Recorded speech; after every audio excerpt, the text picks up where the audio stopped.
I'll call the board meeting to order for June 6, 2023. Please rise for the Pledge of Allegiance. Get ready. I pledge allegiance to the flag To the flag of the United States of America and to the republic just as one nation under God, indivisible, with liberty and justice for all. Roll call will show that we have 4 people, commissioners present here in the boardroom, and Commissioner Notch is attending remotely. So we will be taking his input and vote remotely. Commissioners, the first item is approval of the agenda. Do we have any additions or changes to the agenda? If not, I'll look for a motion to approve. So moved. I'll second. Motion and a second. Any discussion? All those in favor say aye. Aye. Next item is the consent agenda. Commissioners, before you, you have items 1 through 18. Are there any items that commissioners would like to pull, 1 through 18? I'll move the consent agenda.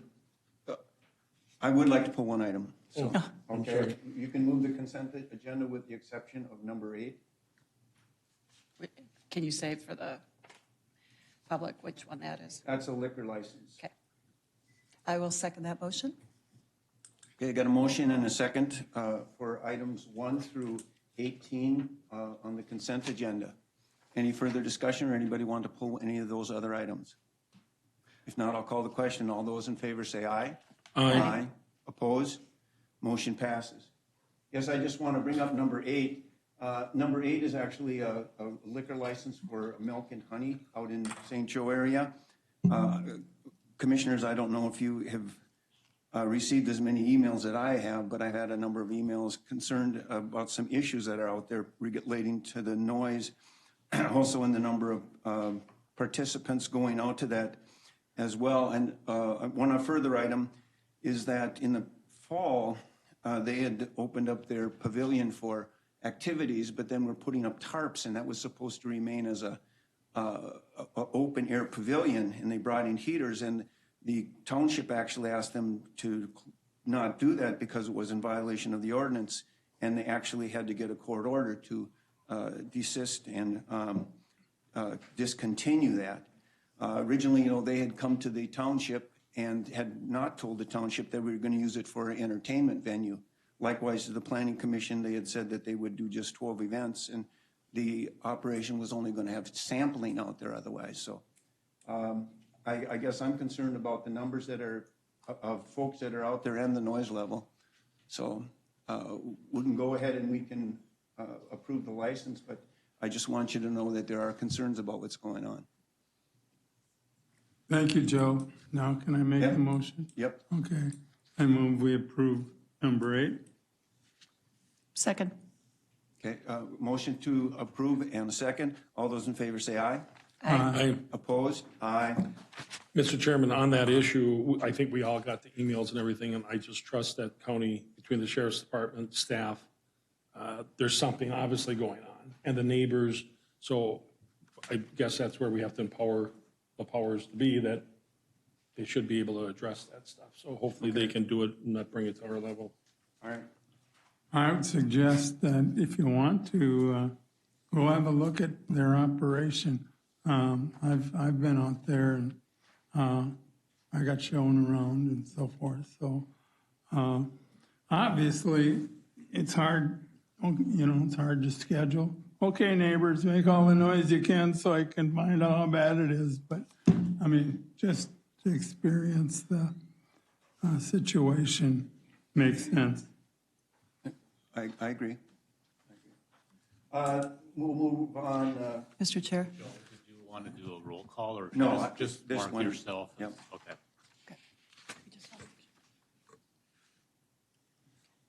We'll move on to Auditor Treasurer. We have the Sauk River Watershed District Board. We have 2 terms ending June 30th. One is held by Lee Bouch, and he is not eligible for reappointment. The other one's Scott Winthrop, and he is eligible. And there's 2 other applicants for the other position. So you can appoint one or two or do interviews, whatever you would like to do today. We do need two. Mr. Chairman, I think, obviously that's the biggest watershed district in Stearns County, and it's represented well from the west to the east and from the north to the south. And with Lee being termed out, there is an applicant, Russ Miller, that I've talked to personally, and he's very informed and educated in a lot of different areas. And I think with Scott's reappointment, covering it again from north to south, I'd make a motion that we appoint Scott, is it Whitcop, or how did you say that? He's a reappointment if you want to do. Right, Scott Whitcop, is it how? Winthrop. Winthrop? It's spelled wrong on the map then, I think. And then. It's Whitcup, if you can hear me. We can There hear we you. go. Yeah. So Thanks, Steve. it is spelled right. So. Yeah, it's Whitcup. Okay. So I move that we appoint Scott Whitcop and Russ Miller to fill those two positions. I'll second it if you can hear me. Yeah, Yes, you can. Don't yell, though. Okay. Is it loud? oh, yeah. Well, at least we can hear you. That's the good news. Yeah, How about now? that's better. What are you Okay. playing with? My mic. assistant. Whoa. Now I can't hear you. This is my assistant. All right. This is Braylon. Howdy. Good morning, Braylon. You're better looking than Grandpa. Welcome to the Thanks. meeting. Okay, Commissioner, again, your motion? The motion is to appoint Scott Whitcop and Russ Miller to the two vacant positions. And Steve, you got a second on that. Any discussion? If not, I'll call the question. All those in favor say aye. Aye. Opposed? Motion passes. Okay, I'm glad we've got the audio working there, Steve. Yeah. Okay, Randy, anything else? Nope. That's it. Okay. Thank you. All right, we'll move on then to Human Services. Good morning, Mr. Chair, Commissioners. Melissa Huberty, I'm the Human Services Administrator, and I have just 3 items on the Human Services consent agenda today. The first item is D1 on page 203. It's just claims paid on behalf of Human Services clients. The second item is D2 on page 205, and it's our Community Living Infrastructure Grant Contract. This is a grant that we've received since 2021, and it supports part of our home team efforts to support individuals and families that are experiencing homelessness. And the third item is D3 on page 207, and it's a grant agreement with the Minnesota Department of Health that helps with our family home visiting, WIC, and nutrition education for our poorest families. And with that, I am available for questions. I'll move passage of the consent agenda. We got a The Human motion to Services, approve. sorry, the Human Services. Second. Second. Any discussion on this item? If not, I'll call the question. All those in favor say aye. Aye. Opposed? Were you late on that? I think that was Yeah. an affirmation. There's a delay. Okay. I On appreciate this that. end too. All right. Okay, thank you. Okay. I'll be back a little later. Okay, good. You know, Mr. Chair, it's a delay just like the radio station in case something happens that shouldn't. Oh. Mr. Chair, Okay. the odd thing is it's the delay for him hearing us, which is a little scary because we could say something in prime time. Jody. Good morning, Jody Tyke, County Engineer. My items today begin on your packet, page 210. I did hand something out labeled E1. It is a bid abstract summary before the board meeting started. So my first item, I'm asking the board to approve award of the contract for SAP 073-599-084, and that is Crow River Township Bridge 73J44 along 260th Street. As you're aware, town bridge funding has to be funneled through the county, so we are the contract administrator. The township does hire a consultant to do both the design and the construction inspection. So I'm asking the board to award the contract to CNL Excavating, and I can take any questions.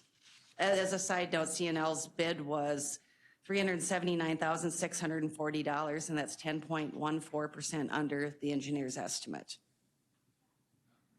Questions about that bid? If not, I'll look for a motion.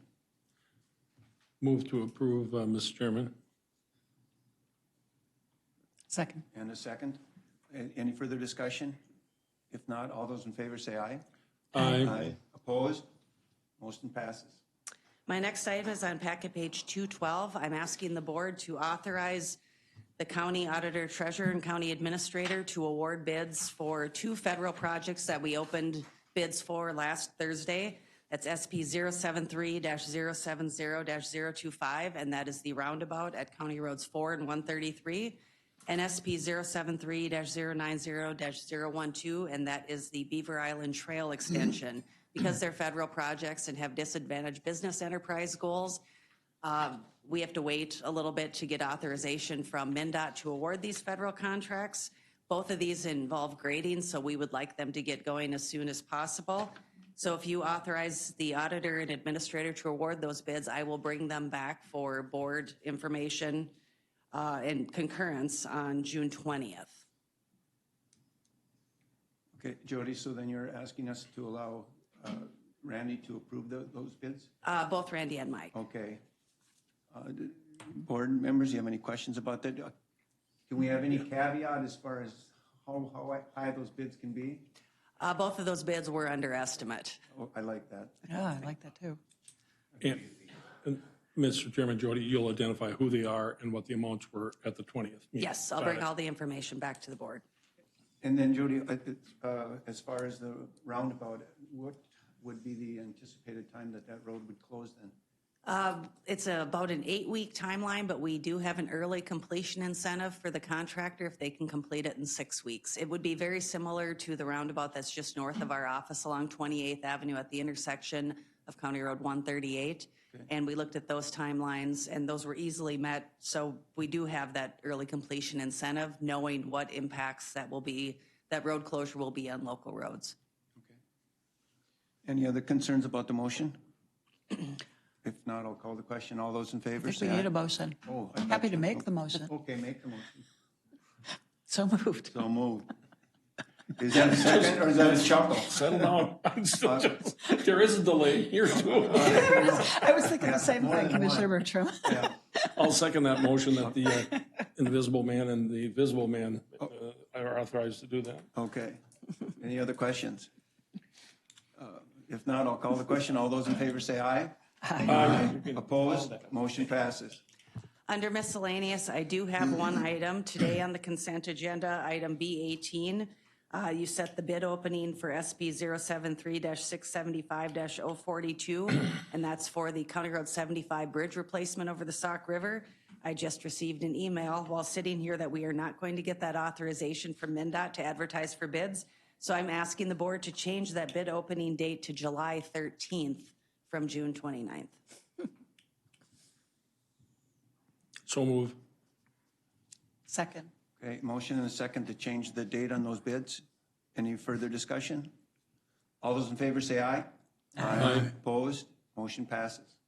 That's all I have unless the board has anything for me. Mr. Chairman, Jody, are you getting any input on the road plan? Are you still getting or any comments at all? Or I have not gotten anything from the general public, no. okay, and then, Mr. Chairman, I just want to commend Jody and the department. There was a culvert washed out on the road in Zion Township, and you know when these things happen, it affects farmers.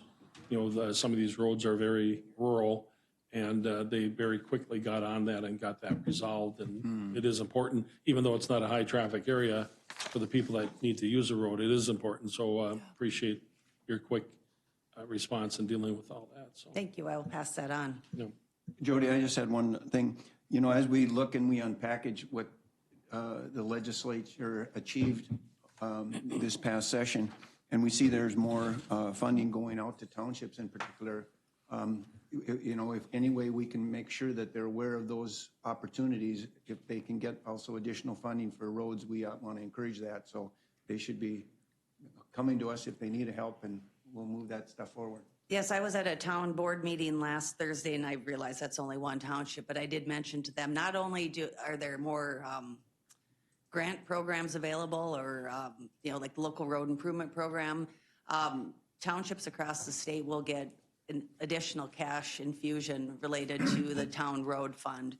And so I have not done an analysis on that, nor has MnDOT provided one, but they will be getting a significant amount of additional funding as compared to, what they currently get. So as soon as we receive that notification that they're soliciting for applications for the local road improvement program, our office always sends out a mass email to all townships and small cities to make sure that they're aware of it and that we're available for assistance as needed. Yes, and I would also encourage them to do some preventative maintenance, perhaps looking at potential issues of future replacement in that, not knowing the costs and also not knowing the dollars available, that, at least they can take care of those things before crisis. Absolutely, and I should note, as much for you all as for the general public, so the way that additional funding that the legislature allocated worked is it slowly ramps up. So there will not be a significant impact even for the county. It's additional funding and we're thankful for that, but it won't be a significant impact for 2024, but it will slowly increase as the years go by as that auto parts sales tax gets fully transferred over into highway use. So again, not a huge impact for next year, but it will be a good impact as years go on too. Okay. All right, thank you. Thank you. Thank you. Okay, we'll move on to environmental services. Good morning, Mr. Chair, members of the board. Shelley Benson, Environmental Services Director. We have a couple of items here for you today. The first is a public hearing, and Angie Berg will go through that with you. Good morning, Commissioners. Angie Berg, Environmental Services. Today's request is to consider enacting ordinance number 651. These are proposed amendments to land use and zoning ordinance number 439. These were recommended by the Planning Commission at their last meeting with recommendation to approve. These are ordinance changes that really kind of just compiled over the last year or so. And in what would have been included were accessory structures, but as you remember, we took that out. So we're gonna pull back on that and work on that as a separate issue. So I don't know, Mr. Chair, if you want me to read through the summary in the packet, or if you just want to fire away with any questions. I do not have any public correspondence.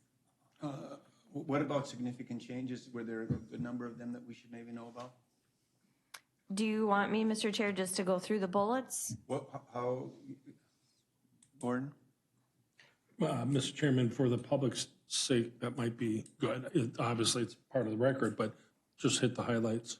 Mr. I Chair, was it's at the planning particularly, commission meeting when this was done. You weren't there, so I did hear it there. Don't see anything troubling, but we should be aware of it, I guess. Mr. Chair, I think that's a good idea, particularly what you just asked was what are the significant changes? And certainly want to encourage the public to go look at the board packets because it is much easier to follow along if you go look at a spreadsheet too. Let's go ahead, if you want to pull those main changes, and then we'll open the public hearing. Okay, so I'm going to reference the packet page, which is item number F1. Packet page 216 is the summary that we put together. Basically, we're looking at referencing a family daycare. There was a change to statute, so we're just referencing our definition of what constitutes family daycare. We're looking at setting expiration dates for incomplete applications. So people that submit applications for various permits, they're required to submit the information or their application will expire. Otherwise, they sit out there for a long time. We're clarifying the secondary residential dwelling unit provision. That was a result of a change in 2021, so we kind of created this little hole for some of our secondary homes situation, so we need to amend that. We are proposing to allow accessory buildings less than 150 square feet in any zoning district, not require a permit. Currently, that is only in residential and agricultural districts. So this would be extended to, for example, commercial and industrial. We're proposing to remove the requirement in the R1 zoning districts to regulate exterior color, design for accessory structures. In a county of our size, that's very hard to do. And also a lot of protective covenants and residential developments, they can take that on if they want, or townships can be more restrictive if that's something they want to keep. We are also proposing to clarify the size of attached and detached accessory dwelling units. That was something that we adopted after Shape Stearns, our comprehensive plan. We now allow for accessory dwelling units on properties. And so we're just clarifying a little bit of the size and what we calculate and what we don't calculate. We are also proposing to remove the permit requirements for roof-mounted solar. So property owners will still have to follow the rules, but they won't have to apply for a permit. The next change relates to a minimum driveway width of 9 feet for calculation of impervious. It's become clear to us over the last 5 years that we need to have a minimum standard for a driveway width when people are planning their building projects. If there isn't, then what happens is they build it anyway, and then we have violations, which we have one this Thursday night at the Board of Adjustment. This would have prevented that issue. So lastly, second to the last, we're clarifying that building a structure in a drainage utility easement is prohibited. I don't know that we needed to do that, but we did have some questions about that lately. The county can't issue permits with that underlying restriction there. And then lastly, we have some on the next page. Oh, we have some on the next page. Okay. So also we changed our ordinance back a couple years ago related to shoreline alterations. If you remember that, we did become a bit more restrictive. By doing that, we inadvertently also required permits for less than 50 cubic yards, even for SWCD, NRCS, and watershed district projects. That wasn't our intent. They're already highly regulated and a lot of oversight by those jurisdictions. So we're proposing to exempt permits for those projects that are managed by one of those other state entities or a watershed district. Just let me stop there, Angie, because it's just concerning with Planning Commission. And so as the regulations relating to shoreland, especially with development of, let's say, a beach or directly on the shore, that we have other restrictions from DNR or that we have that would control the amount of material they can bring down to the beach. Is that correct? Mr. Chair, so this would only be projects that are going to be with oversight or some funding from NRCS, SWCD, or the watershed district. They won't be sand blankets. They won't be retaining walls unless it's to fix a major erosion problem. They're going to be more native BMPs, things like that. So these were specifically for the projects. Exactly. Correct? Yeah. Okay. Correct. So they would have those things already included in them, the preventative things. Okay. Yes. Okay. Exactly. All right. We're also proposing to clarify that structures that are in the shore impact zone up to 250 square feet do not count towards what someone is allowed in the impact zone for impervious, which is super confusing. But what we adopted a couple years ago at the same time as the previous change is that in the shore impact zone, so on a recreational development lake like the Chain, shore impact zone's 50 feet. Within that 50 feet, you cannot create over 250 square feet of impervious, right? Because that's your very critical area. What we didn't anticipate, we knew, but we didn't anticipate, is we have structures that are in the shore impact zone, right? That have been there since the 50s and 60s. They get to stay there. And so we're just saying if you have a structure in the shore impact zone regulated by state law that allows it to stay there and be replaced there, that part of that structure doesn't count against your 250 square feet. Okay. So that's just a clarification. Now, lastly, is just correcting a few short-term rental references. I can assure you nothing's changing. We just had to tweak our section. The way our ordinance is structured is Section 9 is all of our zoning districts, and we had to include a few changes that were adopted by the board last fall in that section. So no content is changing, just some references. Okay. With that, Mr. Chair, as I indicated, I didn't have any public testimony. I do see a township person here, so maybe Heidi wants to speak, or maybe she's here to listen, so. Okay. All right. First of all, I'll go ahead. Board, do you have any questions for Angie? Mr. Chairman, just an observation. One, I don't know how many times we've amended the ordinance, so just because we amend this, that doesn't mean it's, obviously it's a work in progress. We've made many, and this is vetted through staff, and then they bring it to the Planning Commission. It's a matter of public record, so this isn't just something that pops up, and, and again, we can change it as we have, if we have to. The best time to find out if you need to change it is as it works itself through the process. Then we come across something that we didn't intend to do, and then we make the changes. Okay. Anyone else? If not, I'll go ahead and open the public hearing. Anyone wishing to testify on ordinance 651? Anyone wishing to testify? Anyone wishing to testify on the changes on ordinance 651? Steve, did you have any comments? Okay. No. Okay. Mr. Chairman, I'll move to close the public hearing. Okay. I think you can just close it. I'll close the public hearing. Any further discussion on the ordinance? Somebody want to make that motion? Yeah, I'll move approval. Second. Okay, I got a motion and a second to approve the changes on the ordinance. Any further discussion on those changes? It's a practical move. Okay. I think we all agree. Yeah.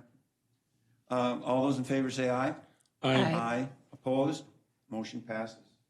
Thank you, Angie. Thank you. Steve did his thumbs up. Do we need to hear him say No, it? I don't know. we We're got good? it. All right. Mr. Chair, our next agenda item is something that we knew we would be bringing back. It's on packet page 231. It is the paint care agreement, and Mark Lateral is here to go through that agenda item with you. Morning, Mr. Chair, Commissioners. As Shelley indicated, this item this morning is to ask the board to accept and authorize Randy to execute the new 2023 paint care agreement. In 2013, the state of Minnesota enacted product stewardship legislation. The county first entered into our first agreement in 2015, and again renewed that agreement in 2018.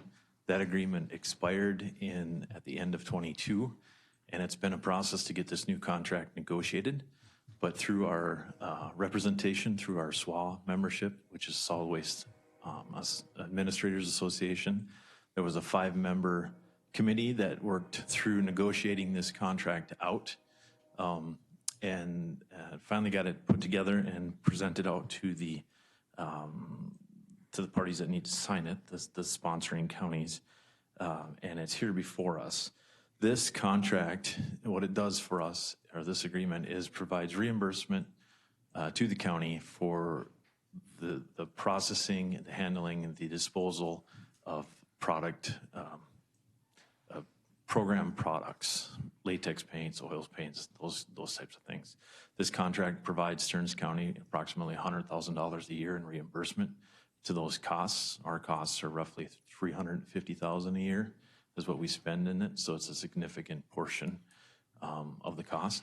It also provides about $100,000 to our partners, split up to Wright County, Sherburne County, Pope Douglas, in a breakout. So it's a good revenue reimbursement for us and for our partners. So with that, I can take questions if the board has it. Otherwise, I'm looking for approval or acceptance of the contract. Questions for Mark?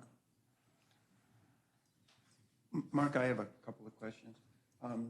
Just the process, in fact, I have had 2 people contact me about their concerns about picking up paint and having that extra charge. Their concern was making it perhaps a little bit more consumer friendly at the vendor end. Is that maybe that we could get cooperation from the vendors as far as if they're going to sell paint, they're going to actually pick it up or take paint there. And of course, that's a change that would require considerable amount of time and effort, you know, to coordinate it. But I just want to make it known that they would like to see something a little more consumer friendly, so that rather than having to take it, you know, out to our location, that actually the people that are selling the paint would actually be doing something as far as receiving or picking up the old stuff. Mr. Chair, board members, I do believe paint sellers are able to take paint back in, vendors. However, I believe the hiccup with that is they're not able to then put it back out for reuse. It all goes to recycling. So there is no product reuse where we are able to figure out what's good that comes into the facility, put it in our reuse store, and make it available for the public to take. So, Yeah, which is a good thing. correct, Yeah. correct. The other thing is, I noticed I think in the document, it said they do not accept aerosol. And so, but you just referenced about us taking the aerosol. Do we reuse those and put those back on the shelves? If the can will spray it, we will put it on the shelf for somebody to pick up? We do. We have started putting aerosols back out for the reuse. The contract, there's only certain products that the contract will cover, program products. So that's the reimbursable products. As a whole, our program, we do take in aerosols at the facility. We do put them out into the reuse store for people to take. So we are allowing that to happen. Yes. Okay. Other questions for Mark? If not, I'll look for a motion to approve. I can move that. Okay. Commissioner Lenzmeyer makes the motion. I'll second it. Commissioner Clark, second. Any further discussion? All those in favor say aye. Aye. Opposed? Motion passes. Thank you. Okay, thank you. Mr. Chair, just one miscellaneous item.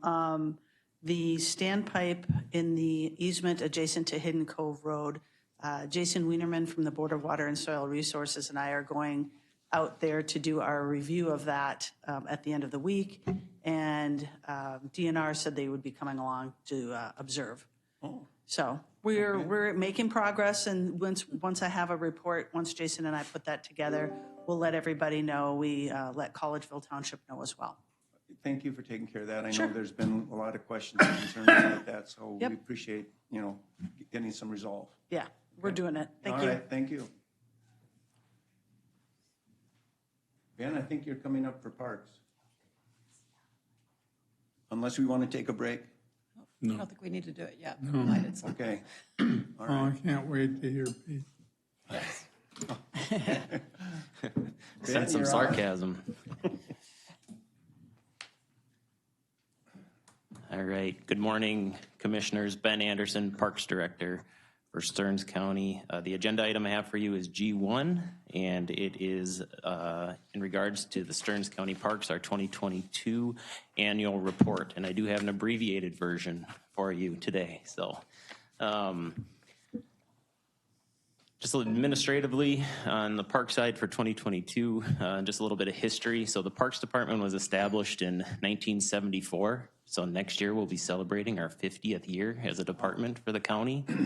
And we carry the responsibility for the acquisition, planning, development, administration, and the daily maintenance of over 2,600 acres of parks and trails. And this includes 71 miles of developed trails and 16 miles of undeveloped trails. In 2022, we had the Park Commission was made up of 8 members, 1 from each of the 5 commissioner districts, 1 at-large member, 1 member from the Planning Commission, and then 1 non-voting liaison from the county board. And the Park Commission is tasked with advising the Stearns County Board on matters that relate to parks, trails, recreation, and the open space needs in conjunction with the Stearns County Comprehensive Plan. So in 2022, we had 6 main goals that we were focusing in on and completing. I'm not going to read through them all, but just a couple of them were to continue to maintain a high-quality parks and trails throughout our entire county. Another was to continue to implement the comprehensive plan as it relates to our parks, trails, and our open space. And then just the third one was to continue to pursue state, federal, and private funding sources for the park and trail development, maintenance, restoration, and enhancement projects. So in 2022, we reviewed 3 potential properties for additional parkland to our system. Well, first being the Woken property, in which the board took action on. And just a quick update on where we're at with that project is that Pheasants Forever is still working with the landowners to enter into a purchase agreement, and they're still working on a couple of boundary issues as well. So hopefully, the hope is by the end of the summer, Pheasants Forever will be in that purchase agreement, and then we can start working on how that will transition to the county. The second one was a property located between the city of Painesville and Lake Coronis Lake. It's a 202-acre property near that Lake Coronis area down there. The Park Commission reviewed that and decided not to recommend that to the county board at this time. However, there is a chance that it may come back up at a future date. The third property we looked at was a Rockville property, 22.25 acres. It's directly adjacent to the county park there. We did receive last week the appraisals back, so we're reviewing those, and more than likely at your June 20th meeting, there will be something for the board to consider. We were able to acquire 1 property. Mr. Bischoff and Ms. Klein actually donated the 3.5 acres of the linear land for the Beaver Island Trail. So it's a big accomplishment, and that allows us to get into our construction, the bid that you approved earlier today. As for planning in 2022, we initiated the Beaver Island Trail engineer plans, which allows us to move into that construction phase now.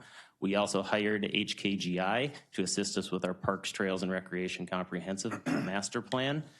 And then the Ricori Trail falls under our planning section in our master plan because at some point in the future, probably, I'm not going to say in the 5-year plan, maybe the 10-ish year plan, the county will need to start looking at how we're going to connect the city of Rockville to the city of Waite Park. The Ricori Trail Board was able to complete their section, connect all of Richmond, Cold Spring, and Rockville together. In 2022, they just finished up some final work this spring. And I believe, as Commissioner Bertram had mentioned, I believe at the previous meeting, June 17th, they're hosting that grand opening. So if you're available, I would encourage you to go to that. Move on to some development projects within the park. Major development, the Lake Coronis Shower House. So Lake Coronis Regional Park is a park that's co-managed by Stearns and Meeker County. Meeker County does the day-to-day maintenance operations, and Stearns County pays for half of it. The shower house was old and dilapidated. We were able to secure a Minnesota DNR outdoor recreational grant to pay for half of the cost of the new shower house, and everybody's very pleased with the way it turned out. Other development projects, Quarry 11. This is the family-friendly swim quarry. The steps that were initially put in 2015, wooden steps, had rotted away, and as you can see in the picture, actually didn't even reach the water in some drought years. So our maintenance staff rebuilt them in the winter of 2022 out of steel, and it has created a much better exit from the swimming quarry at that, and much safer out there as well. Another project at Quarry Park was a winter trail extension. So one of the biggest complaints that we hear in the wintertime is that our winter walking trails are not long enough, especially in the parks where we have our cross-country ski trails. So we've been working. Warner was done in 2021. Quarry Park we've extended. We'd like to get a little bit more out there in Quarry Park, so we'll work on that. And then Kramer Lake will be the next one on our list. Maintenance hours. So where does our maintenance staff and our team spend majority of their time?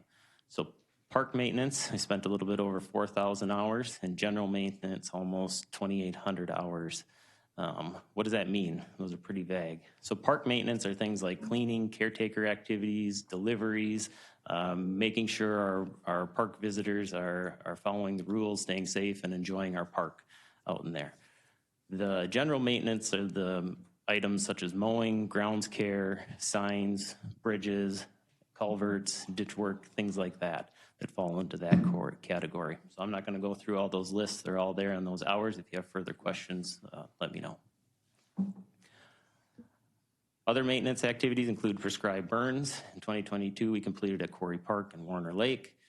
And as you may recall, the spring rains in May, record rainfall, brought many issues to the park and many actually good things, which we'll see on a slide later. But as you can see, Miller Landing was flooded out, Schwinghammer Stairway along the Lake Wobegon Trail was flooded out, and probably the most notable was the fishing pier at Two Rivers. It was actually floated away on us, and we ended up wrecking a good section of dock out there that has to be fixed and replaced. So Lake Sylvia Wayside, this was actually from a storm that occurred at the end of the summer of 2021, and it dumped a bunch of sediment, probably 3 to 4 dump truck loads of sediment into Lake Sylvia right at where our park is there. So we needed to work with Stearns County Environmental Services, the Stearns County Soil and Water Conservation District, and the Minnesota DNR to fix and mitigate any future problems out there. So we reinforced the existing retaining wall. We established a berm to keep the water moving through the existing drainage way and not into the area that actually flooded out and eroded into the lake. It used to be a parking lot in that area as well, and that is part of the reason it wasn't vegetated, so that we had the major erosion issues through there. We also placed cedar trees in the drainage way to assist with slowing the water and creating pools for the sediment to deposit before it gets to the lake. And then we repaired and stabilized the shoreline using cedar tree revetments. We also stabilized that 28,000 square feet of upland area by planting native grass, forbs, shrubs, and trees. And actually, when we reworked that whole area, it's a lot more conducive to the public. It's actually a more scenic park now as well. So we're really happy with the way that turned out. Culverts. So in 2022, we replaced 4 culverts along just the Dairyland Trail. There were more along the Wobegon. And just one of the culverts was over 60 inches in diameter and 40 feet long. The point I want to make on this slide is that in 2022, we did start a culvert inventory project, and we're up to over 100 culverts that are between the Wobegon and the Dairyland Trail, and we're not done yet. I expect that number to probably double. Culverts are very expensive to replace, so it's something that we're trying to get ahead of so that maybe we can do some more mitigation and fixing on the front end to hopefully not have those expensive costs in the back end when things really get serious and dangerous. Other maintenance projects, we crack filled and sealed coat. We crack filled the entire Lake Wobegon Trail. We did air patching and seal coating from the section of the Lake Wobegon Trail from Sauk Center going west to the Todd County line. And there was a section of trail between County Road 2 and County Road 3 in St. Joseph that was repaired, new asphalt that was applied. What had happened here is there was actually a dip in the trail from a culvert. So we dug out down 5 feet, fixed the hole, put some blanket down, put some more aggregate material on top of that, and actually created that. Because if you're coming along on your bike and you hit that dip, it was dangerous. About 6 inches it went down in. So we were able to get that fixed. Warner Lake County Park repairs. The Nature Center, unfortunately, the well completely failed, as did the line that run from the well into the building. So we had to completely replace that system. The good news is we have a brand new system. So that was upgraded. We also had issues with the septic system out there last summer, so we were able to get that fixed. And so far, everything's operating and going well because that is our most reserved facility within the park system. We also replaced the bridge deck at Warner that was installed in 1992. So we got good life out of that bridge deck, but it was needed to be replaced. So we'll get a little bit into some of the financial numbers. So the park property tax levy. So the actual end of year 2022 on the property tax levy for the Parks Department was a little over $926,000. As you can see, our budget expenses are a little over 1.6 million in total. And if you look at the cost per capita on the overall park operational costs, it'd be about $10.20 per capita. But if you look at just the property tax levy, it's $5.83 per person that we're spending on our parks and trails system within the county. That's based off an estimated population of about 159,000. And just as a side note, our park system in 2022, we estimated that we served about 613,000 park visitors. And just as a note, that 1.6 million is about 1% of the overall county budget.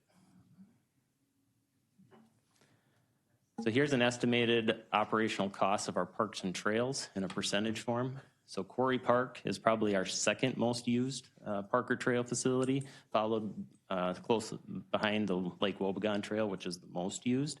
But Quarry Park, in its unique setting and attributes and its services that we provide out there, takes a lot of time and energy out there, as you can see. So that Quarry Park took about 35% of the budget last year for maintenance and operation of that park.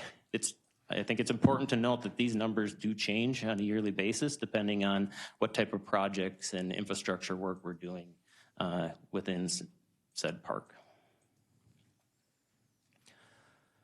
So let's break down a little bit of our park revenue.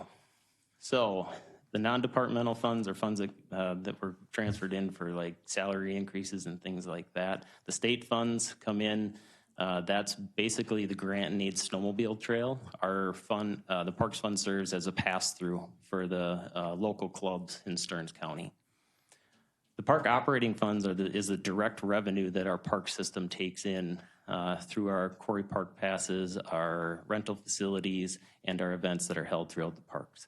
So as you can see, our operating fund revenue over the 5-year trend has been increasing. However, it's important to note that in 2022, we did increase the daily parking passes from $5 to $10 at Quarry Park between the months, or between Memorial Day and Labor Day. And then the annual pass also went from 20 to 25.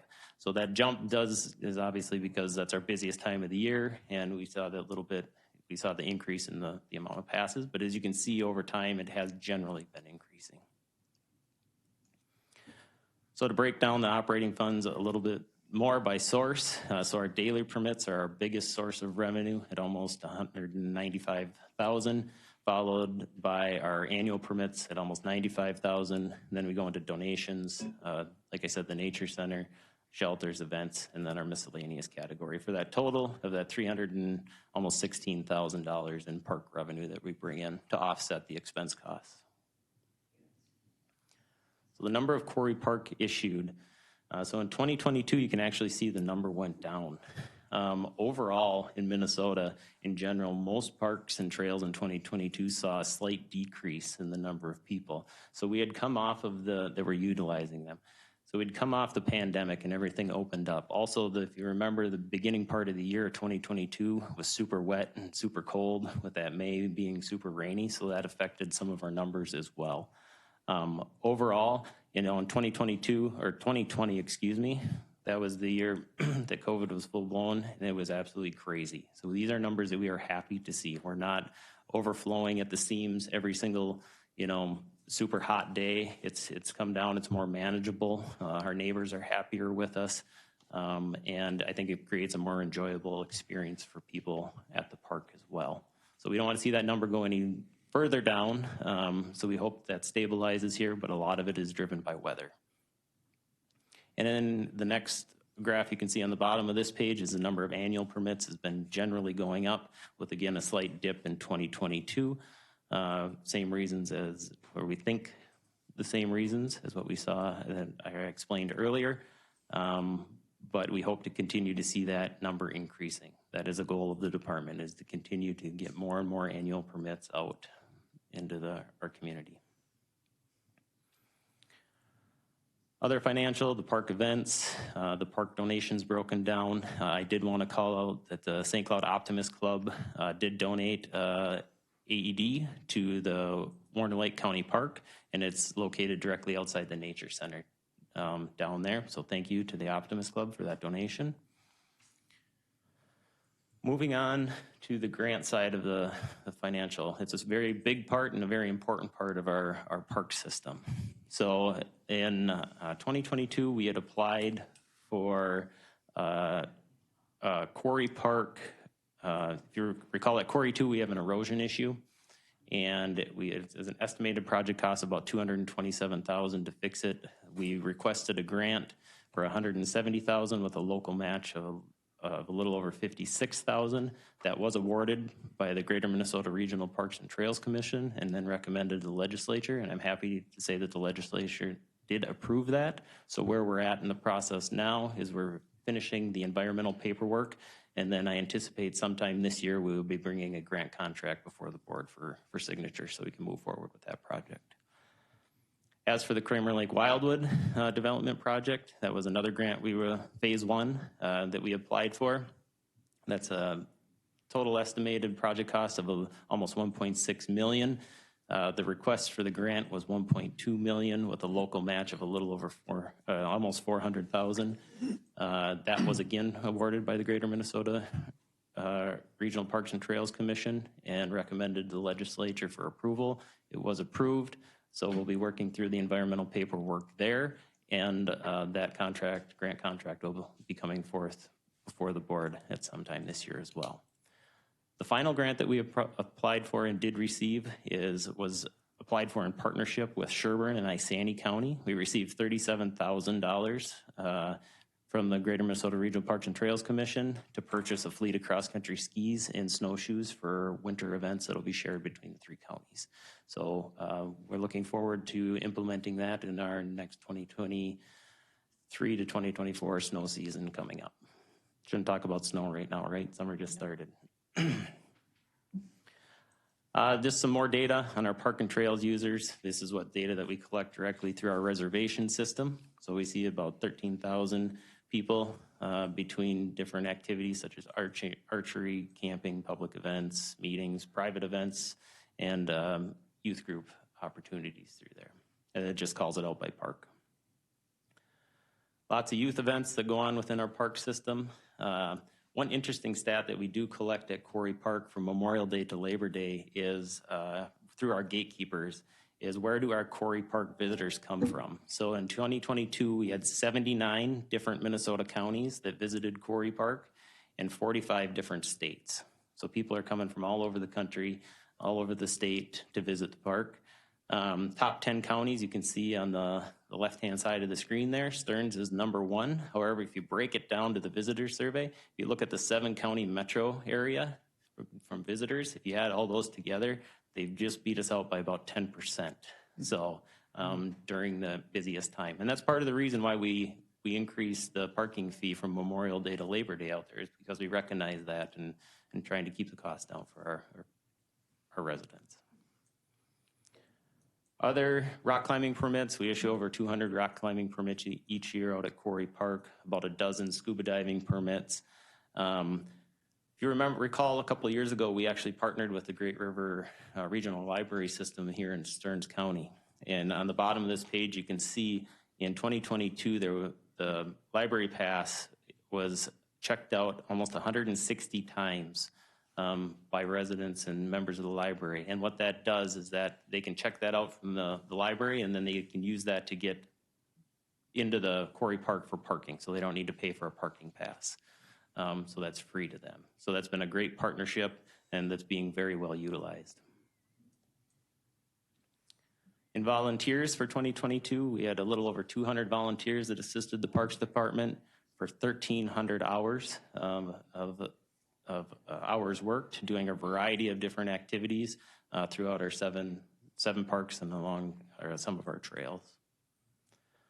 So with that, 2022 was a great year. It was a rebuilding, a maintenance year. As you saw through the presentation, we applied for a lot of development grants. So that's what we're working on towards, and we'll be working on for the next couple of years. Also doing maintenance in the meantime as well. But with that, I'll take any questions. Questions for Ben? Just a statement. One of the reasons that Stearns County has been successful in securing the state money that we have is maybe not so much anymore, but there was a mild paranoia in the legislature that if they committed the funds, could the local unit of government deliver? And This is a case of success breeds success because Stearns County has been able to follow through, maybe above and beyond what was presented to the state folks. So that's been quite helpful. And relative, I don't know if it's probably too early to include in a park vision statement, but I don't think it's beyond the stretch of imagination. Maybe a decade or two down the line, where Quarry Park and the adjacent Waite Park of the area are merged as one, and maybe even have a separate governance body. But that's well down the line. I mean, everybody can physically see, son of a gun, it's there. And maybe inadvertently, way back when we started something. But it's been fun to watch this grow, and my parks is one of 3 county functions that are recreational in consideration to the public. The others being the museum and typically most of our services are pretty pedestrian by comparison. So, thank you. Mr. Chairman, Ben, has the parks, or would you ever consider closing the park and moving the resources to other parks that are used more? I see one that's 24 visitors, $20,000 maintenance fee, unless I'm reading that wrong. The Spring Hill Park, when you look at the visitors, of course, that's where I'm from, and I know there's some canoers there, but we continue to add things. We need to move the resources potentially to places that are more used, or consolidate the St. Martin, Spring Hill accesses or something. And the only reason I'm asking, I'm not suggesting something specific, but just a bigger global view. Yeah. Do you only always look at buying land and expanding parks, or do you look and say, well, the usage isn't meeting the investment? Or maybe I shouldn't ask it that way. I would suggest that you do look at that. I won't ask if you have, just because, again, we are going to be limited in what we can do and where we can do it. And that you and I have talked about some places that do have voids in the park system. Again, we have to make it as accessible to the entire county as we can. So certainly, Commissioner Lenzmeyer is right. The History Museum, which I sit on, the library, which Lee sits on, the parks, which Joe sits on. These are all amenities that we provide to the county residents that isn't totally, you can't put a dollar amount on it, but it's a great service that we provide. But we have to provide that as efficiently as we can. So just a general food for thought. You don't have to answer anything. Okay. Chair, if you don't mind, I would just like to respond. If it does say 24 and I'm looking for it and I can't find it off the top, but that's not correct. We don't have any parks that are that underutilized. I was surprised. I will double check that. And if you're talking specifically Spring Hill, typically that's closer to like 11 to 12,000 a year. Oh, wow. Yeah. Well, that makes me feel more comfortable. Yeah, all 3 of those county efforts are recreational. I have stated in the past that it's unlikely that we'll get private donations for a lot of our functions. For example, I can't imagine getting a public donation for solid waste, but you're in a better position. Mr. Mr. Chair, Commissioner Bertram, Randy just informed me that it was actually, so the reservation system. And just to clarify, so that's people who have directly reserved the shelter out in that area. That doesn't reflect the number of park users. Got it. That's just who reserved that shelter Got it. in our system, so. Thank you. Mr. Chair. And it's hard to follow Commissioner Lensmeyer on that comment.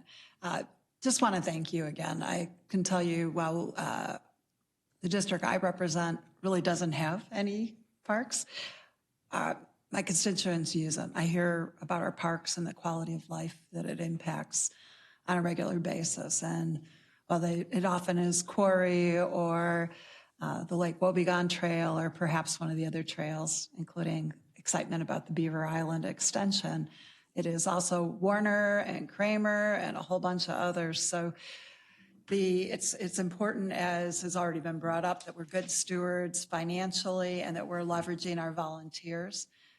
And in a year, as we even heard earlier, where people were really surprised at their property value increases, this is one of those things that really does make a difference in a small way. So I want to thank you for that. I'm wondering if you could just talk a little bit about how we get the word out on volunteer opportunities. And I know you had specific ones in here. There's one could argue that some of the water quality that might happen through actually our AIS group, et cetera, may not be on your list. But could you talk just a little bit about that? Yes, Mr. Chair, Commissioner Clark. So our volunteer opportunities are typically advertised through our Facebook, the county website, our bulletins, the county Facebook, and social media. Marketing is not our strong suit. It's something that we're continuously trying to do better at. We do also partner with United Way as well to post those opportunities on their webpage. Otherwise, a lot of the times it's corporations are calling us and asking us for projects that keep us busy, so. And one other quick question, hopefully it's quick. I know that you've been trying to do more partnerships with schools and school districts. Is there any update on that or any place that we can be helpful with that? At this point, no, unfortunately. We had some ground right before COVID hit and then we lost all of it, so it's something we'll be looking at trying to rebuild again. Great, thank you.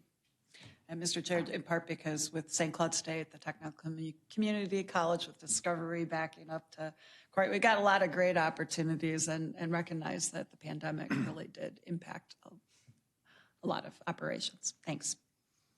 And Ben, just let me finally commend you on your work and the Park Commission and all the folks, you know, in the department for the great job that they do in providing the park services that we have.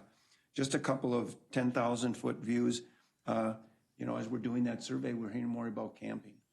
And that's something that the county necessarily hasn't been providing much of, but maybe somewhere we can find through the private sector as well to encourage some camping to take place in the county, because we've got some great opportunities, but not the initiative to get those things going. So we're maybe looking forward to seeing that happen again at a high level, as well as mentioning the asset of Stearns County Museum. You know, again, I think I mentioned in an earlier meeting the potential that we might have at Quarry Park to have a greater facility.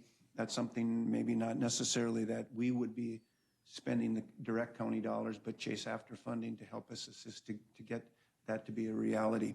And one final thing is, with the warm weather, have we had any swimmers swimming in the top 2 inches of the quarries out at Quarry Park? Has anybody been in the water? Yeah, Mr. Chair, yep, we had a very busy, this last weekend was extremely busy. They've actually been in the water for about a month now, if you can believe it or not, so. Okay, a few polar bear awards to go out there, so, okay. Any other questions for Ben? Mr. Chairman, interest, if you haven't seen Canuet County, I think they have 9 parks with campgrounds and then actual facilities. It just boggles my mind for a county that small population-wise, but a lot of lakes, and they're really nice. I mean, I haven't seen one that's messy, or they're all really well kept up and totally used. I'm not suggesting we get into that. The private sector can do that in Stearns County, but it is a unique, thing in Canuet County. Yeah. And I consider the private sector as partners in that case. And they can be, they're not, I don't see them as competitors, as much as an augmentation of what we do. So, and even working more together with them, I could see, for example, in Clearwater, near Clearwater, our park there being, letting the private providers know that, hey, if you have an idea or doing something together, let us know. I would agree. And, even if there's funding on a federal or state level that they could chase after, Yeah. that would make that opportunity available. Yeah, we don't need to be in the camping business, but we'd Yeah. like to have that opportunity for our residents. So, well, thank you, Ben. Thank you. My ability to read minds and coffee cups tell me we're going to take a quick break, all right? Sounds good.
Let's make sure that the back room hears us.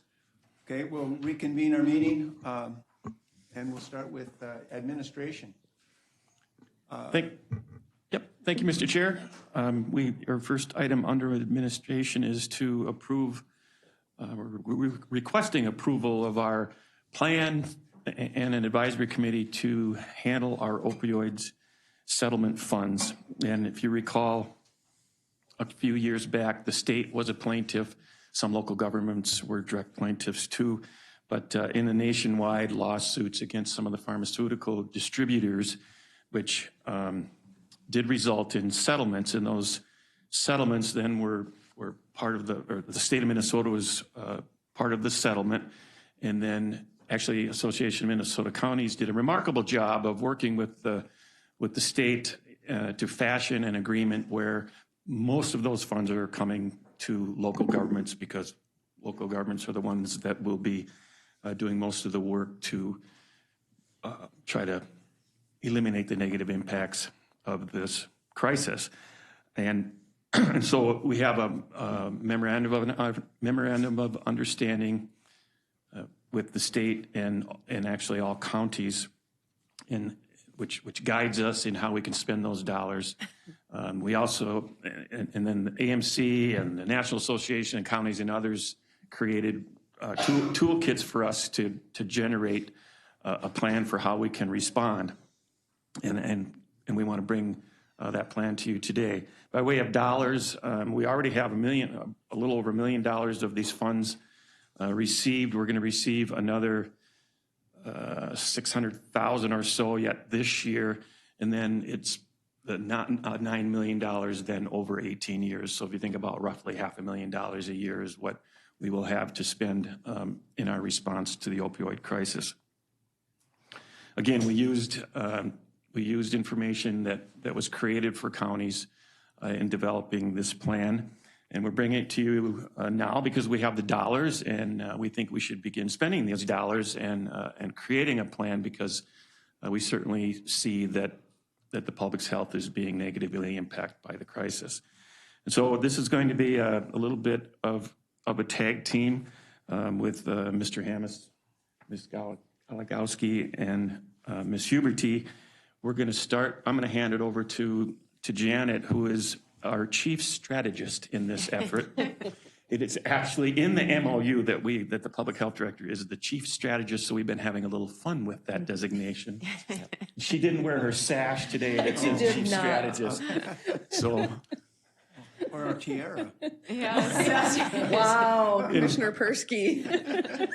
So you're going to see, in essence, what we want to do is create this advisory committee and use our annual budget process to appropriate these funds, which I think will work well for us in the long run as we're doing this for 18 or 19 years. Okay, good. I'll turn it over to them. Okay, good morning. Good morning, commissioners. Good morning, Chair.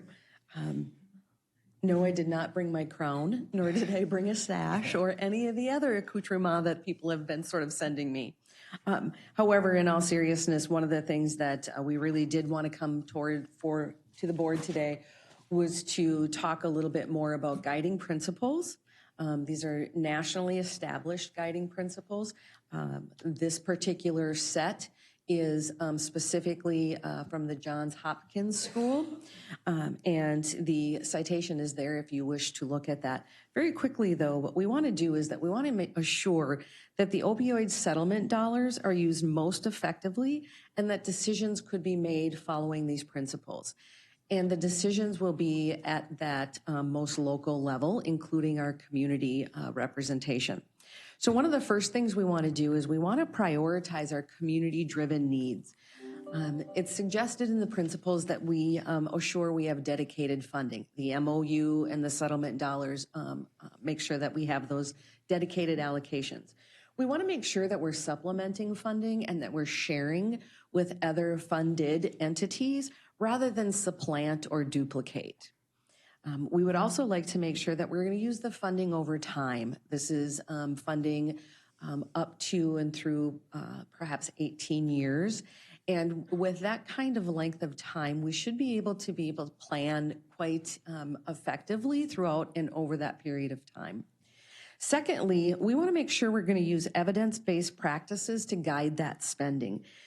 If we don't have data, we want to gather that data. When we do have that data, we want to use some data to help inform those community-driven needs and decisions. We want to make sure that we're going to invest in youth prevention. We know anecdotally, as well with national data, that when drug use starts before age 14, fully over 50% will continue drug use into adulthood. And then we also have some very specific stats regarding overdose fatalities and near overdose deaths from our local ER departments and our local MDH. So we will continue to develop ways to gather that data in terms of how our community specifically is being affected. And additionally to that, we want to focus on disparately impacted communities.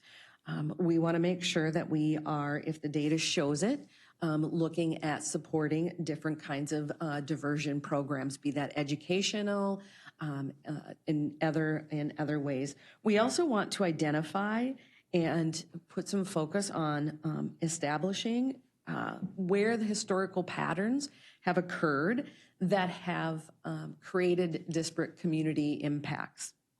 In addition to that, we want to develop a fair, transparent criteria for funding decisions, and my next few slides will help outline that structure. So we would like to establish a policy committee with the members being a county administrator, the assistant county administrator, the public health director as chief strategist, the emergency management director as well. We want to make sure that we ensure. You forgot me. Oh, I'm like, why are you kicking me under the table? The human services administrator. We do not want to forget our human services administrator as well. We want to be able to ensure that the funding is allocated to align with our other state and federal funding. That will ensure our greatest impact and a coordinated community effort. We want to develop recommendations for an administrative and organizational framework that is sustainable and has an ongoing funding. We want to allow for settlement funding to be utilized to support the ongoing work. And we would like to make sure that we can support internal staff that may consult with and collect data and help develop the framework with the state, local, and federal health and human services agencies. And we also want to make sure we're going to develop some measurable outcomes. So this policy committee, again, will receive project plans and recommendations. They will review appointment recommendations. We will allocate staff resources to support these activities. And myself as the public health chief strategist will liaise with the opioid community advisory committee and the policy team. So what is the opioid community advisory committee? We'll have a slide later on to describe the membership of that. In the meantime, I'm going to hand it over to Steve. All right, thank you. Again, this is looking at a 10,000-foot overview of what we look at as our response to the opioid epidemic that's been happening. So again, in the upper right, you see the policy committee that Janet has just described. And we view this as a system, which is why we kind of have an arcs going around to make that it's a circle. And again, the policy committee, as Janet indicated, will be kind of overseeing the resources that the county has in three key areas of functions in terms of the financial controls, logistics, and contracting, as well as with planning. Those are the three areas, and again, Janet will be getting into some more details on those later. And then on the left half of the screen in the upper portion, you see the Opioid Community Advisory Committee, which is, again, one of the actions we hope the board takes today to establish that. One of the requirements of both the national lawsuits and the MOU between the counties and the state is that there be a multi-sector community-driven group that helps provide direction in terms of what the efforts should be in our community, because Stearns County's reactions to opioids are going to be different than Lake of the Woods or different than Hennepin. And so we need to respond to our community's needs that are unique to ourselves. And underneath that, you see the pillars of action, which are the areas of effort that the advisory committee is going to be tasked with trying to develop strategies for. And Jan will be going over those next. So the Opioid Community Advisory Committee would be the lead on projects and operations. And these would be members of our community coming together representing different sectors. And the structure should allow for partners, agencies, departments, community representatives to be able to plan and prioritize initiatives and to be able to establish some of those measures, gather that data, and be able to make some decisions regarding these 3 pillars. So the 3 pillars reflect national state standards to help communities reach some consensus and organize those priority areas. Those 3 pillars are prevention, harm reduction, and treatment recovery. The committee could organize into small work groups or grow as needed, dependent upon what the situation or that work plan for the year would call for. The committee should adopt bylaws, and they should elect leadership from within the committee, including a chair and vice chair from it within its own membership.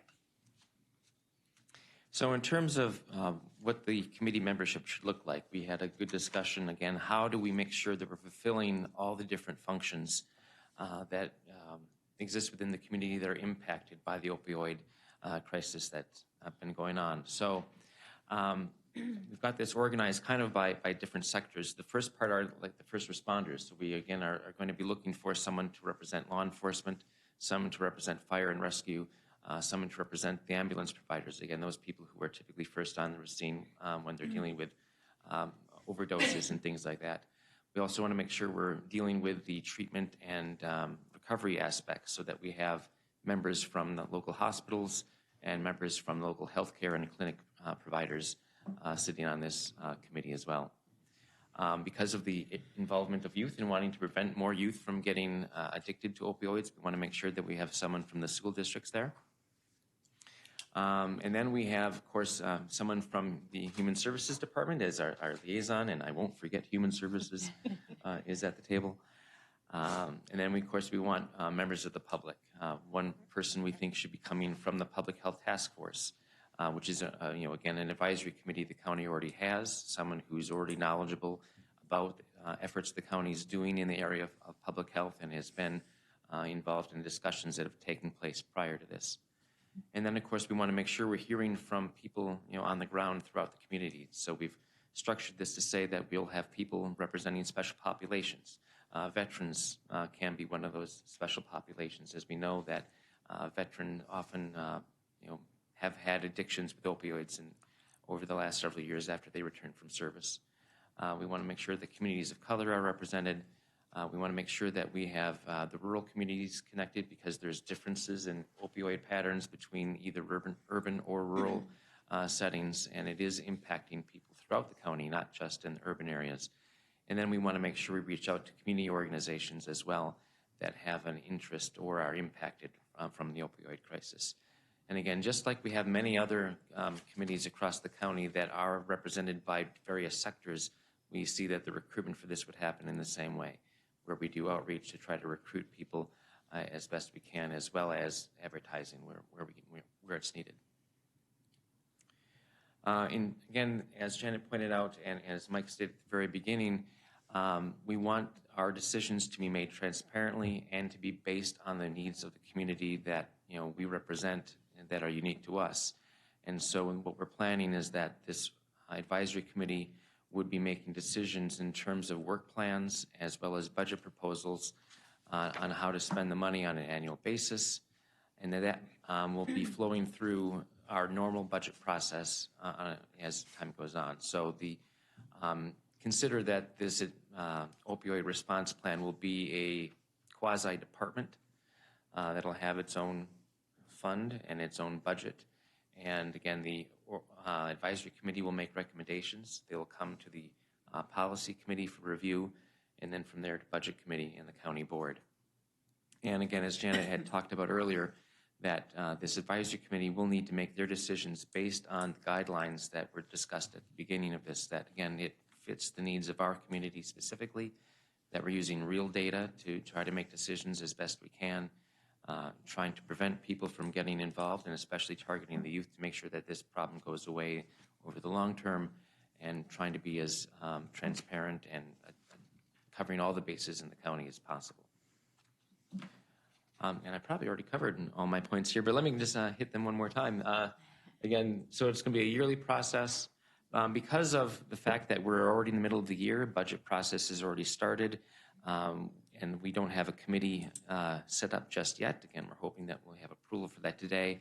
For money that's currently on the docket and for money recommendations for 2024, as that committee gets created, they'll have to create those recommendations when they begin. And so this first year won't be part of the normal budget process. But as again, when we get into 2024, that'll become part of the normal budget flow for the next 17 years.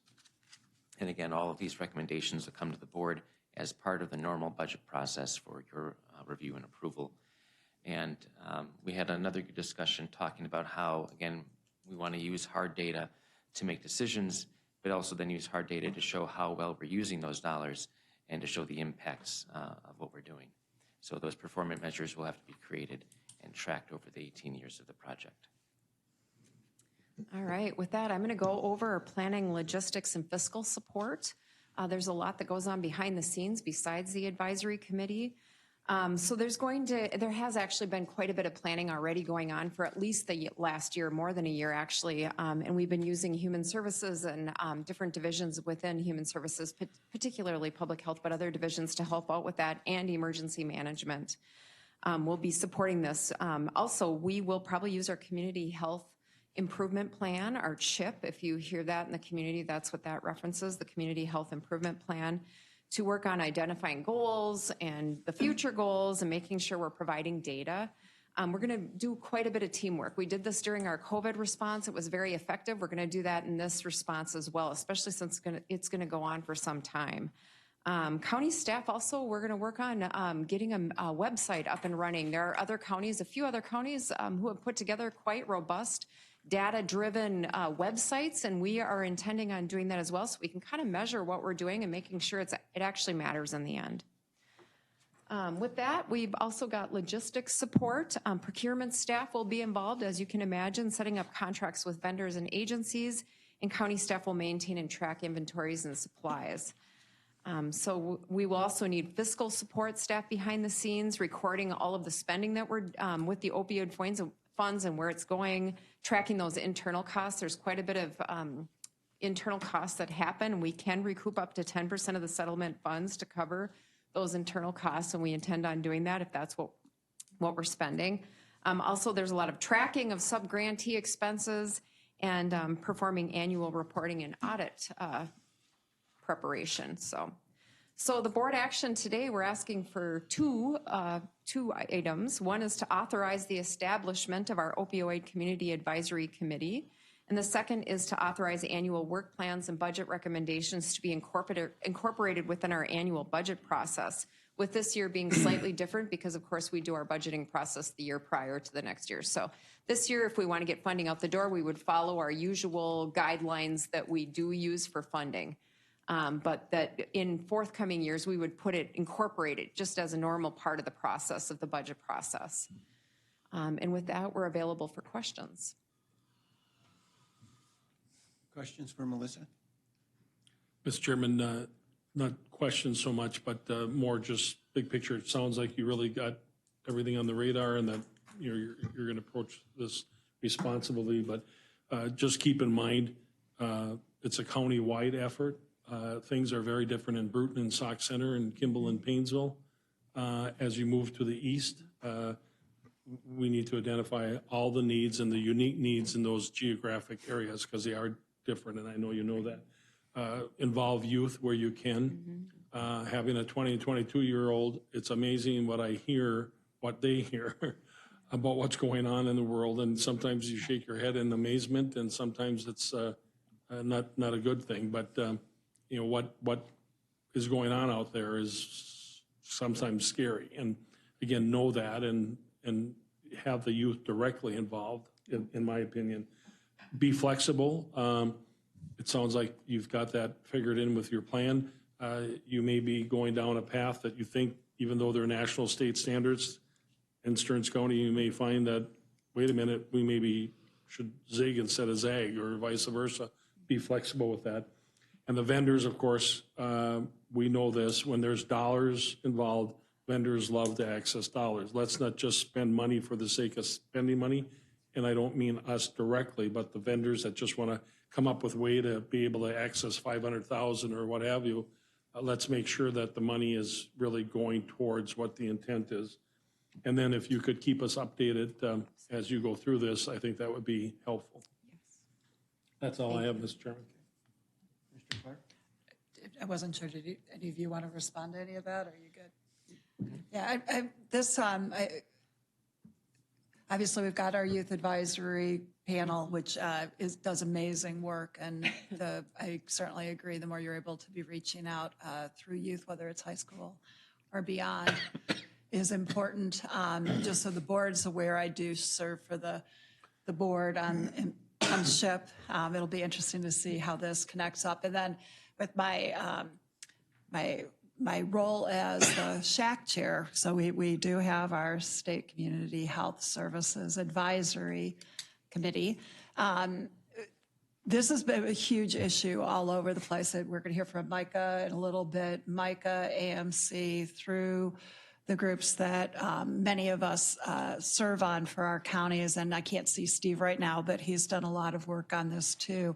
This is one of the biggest issue areas that people are asking about right now. One of the great things about our region, and particularly Stearns, is certainly whether it's very rural or in our more densely populated areas, the kinds of partnerships that we've had. So I'll be interested too in what we can bring back to some of these other places, to be saying here are some good practices, because there are so many counties that are still on the front of this. And I'm glad to hear that the lessons we've learned through the work done with so many partnerships, whether it has been because of the pandemic, on other substance abuse challenges, or some of our prevention efforts, it's going to be a really interesting thing to see as we move forward. A question I have that might be useful for the public is, given how high of an issue fentanyl is, our ongoing issues with meth, et cetera, clearly this money is for opioids, but it is not our only challenge. Would you mind just addressing how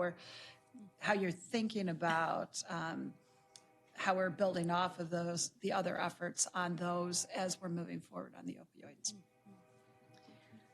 I think that's a very good point, Commissioner Clark. And one of the projects our current youth task force is working on is trying to prevent vaping and helping us do some community health education, both with teens and targeted towards parents.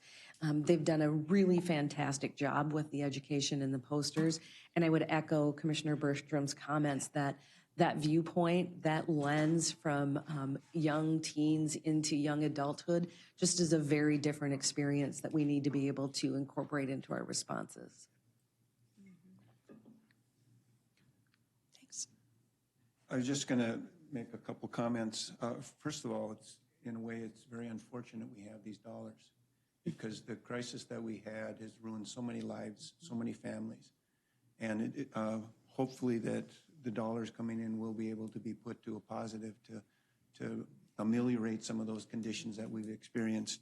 I'm very concerned also, as Commissioner Bertram had mentioned, about the accountability of those dollars. But I know the board is concerned about that, administration and you folks are very concerned about that, and I know the public is as well, because just because we have dollars doesn't mean we should be throwing them out there. We're not without those other issues. And I just wrote down, the addiction interventions, the troubled youth, sexual abuse, human trafficking, homelessness, all is, in this unfortunate, terrible web that we have.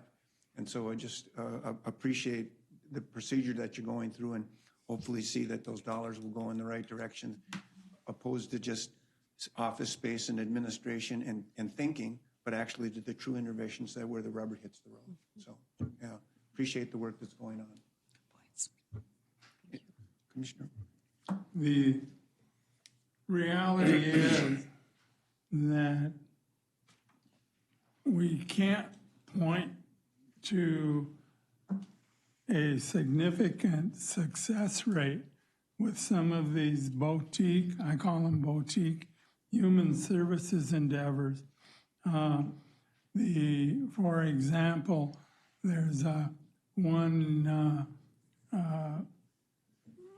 situation where we involve domestic violence, the individual offender, some human services people, members of the judiciary. And I remember, about a year and a half ago, sitting at a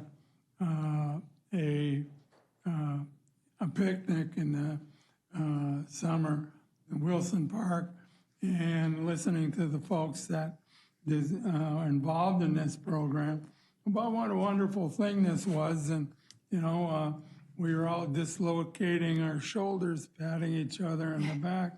The reality is you find out that this program, it isn't for the lack, I would call it a failure, and it isn't for the lack of people involved on the professional side or human services side that don't have the moxie to make positive inputs and positive changes in these people's lives.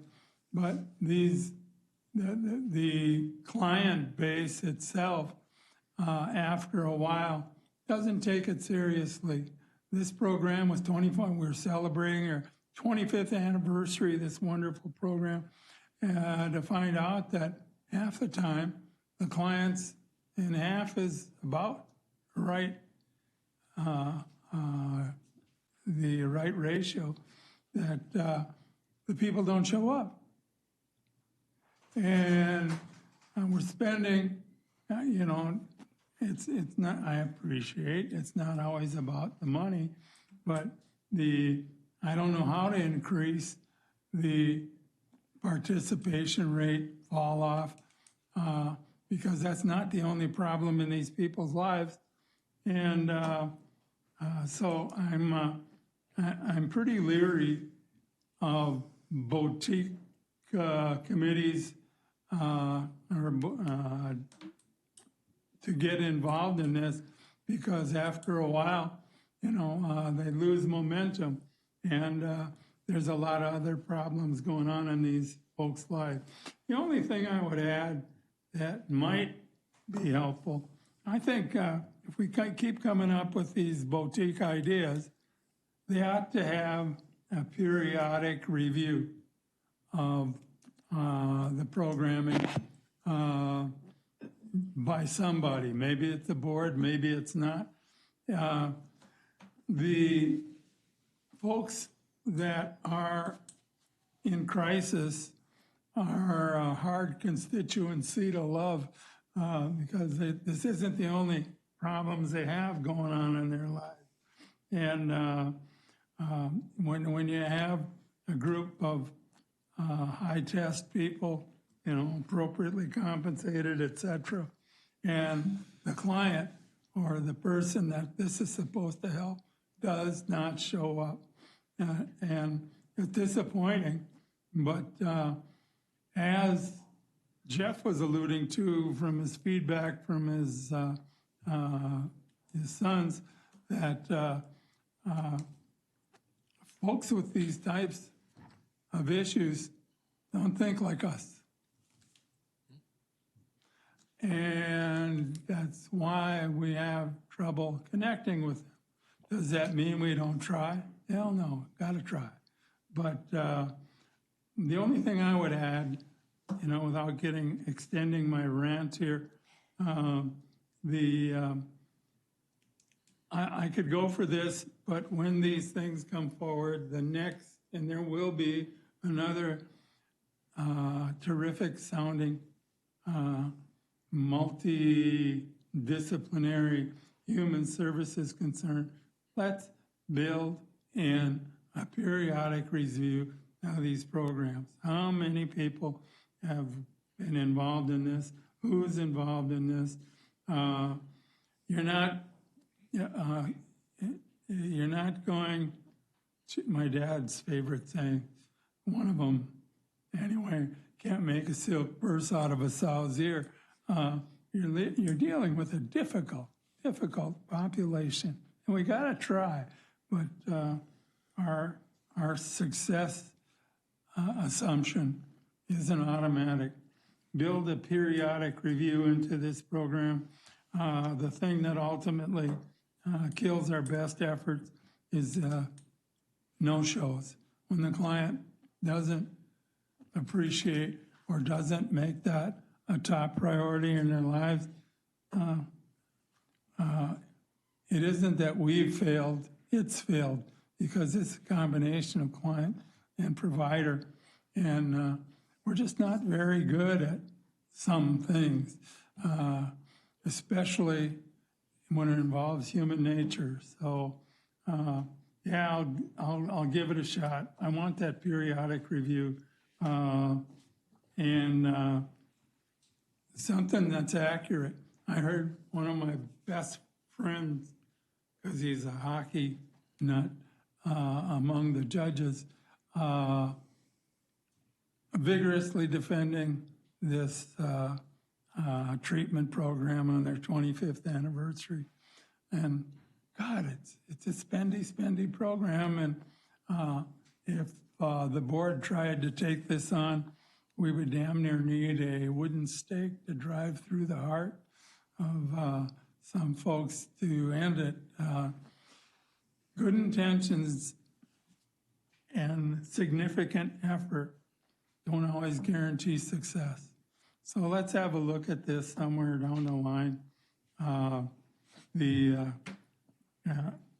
As Jeff inadvertently suggested, there is a significant social cost to this, and some of these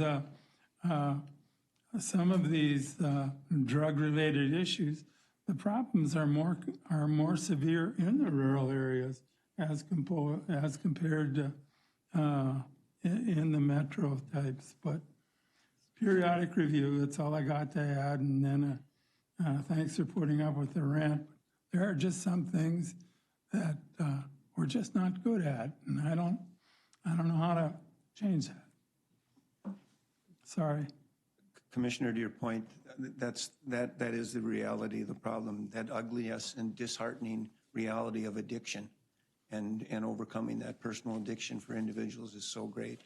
And, I hope we can do the best we can to find resolve for those individuals and for the whole community. So, and I would agree, I think we all would like to see follow-up, seeing that how the programs are going. Yeah, Mr. Chair, and, we've heard that from a number of you, and that's part of I think the beauty of working this into our annual budget process is for sure you're going to see a budget. For sure you're going to see the performance measures at least on an annual basis. And if we need to do a deeper dive into the program at some point, then we can certainly do that. The only other thing I would add, take a look at one of the oldest self-help programs that has had some success, and Alcoholics Anonymous significantly involves people that have recovered and have them associate and interrelate to people that haven't recovered. And I think that brings something to the program. Just because somebody has a master's in social work, they're probably not the most effective folks because their backgrounds can't relate to this. Well-intentioned. They've been through all of the coursework and all of the programs, training programs and updates that are available, but they haven't lived it. And AA does that. I don't know how this far down the line, you guys have pretty much got this program cut, wrapped, and frozen, so I don't know how flexible you'll be, but yeah, otherwise, give her hell, the need is there. And Mr. Chair and Commissioners, just one point of clarification. the point of getting the community-driven advisory committee together is to put those folks in a room, including people who are peer recovery, people who have experienced it, to put them, so the program, we're not funding a program today. What we're doing is we're getting the community group together to come up with what the community thinks they need to help get us on the road to recovery. They will then, those recommendations will go through the policy committee to the board, and in most years will be in the budget process so that you'll hear it like you normally do. So you're correct. We will be looking at funding the community-driven ideas. So it's the community who's going to come up with the ideas, not necessarily us. We'll be part of the process, but.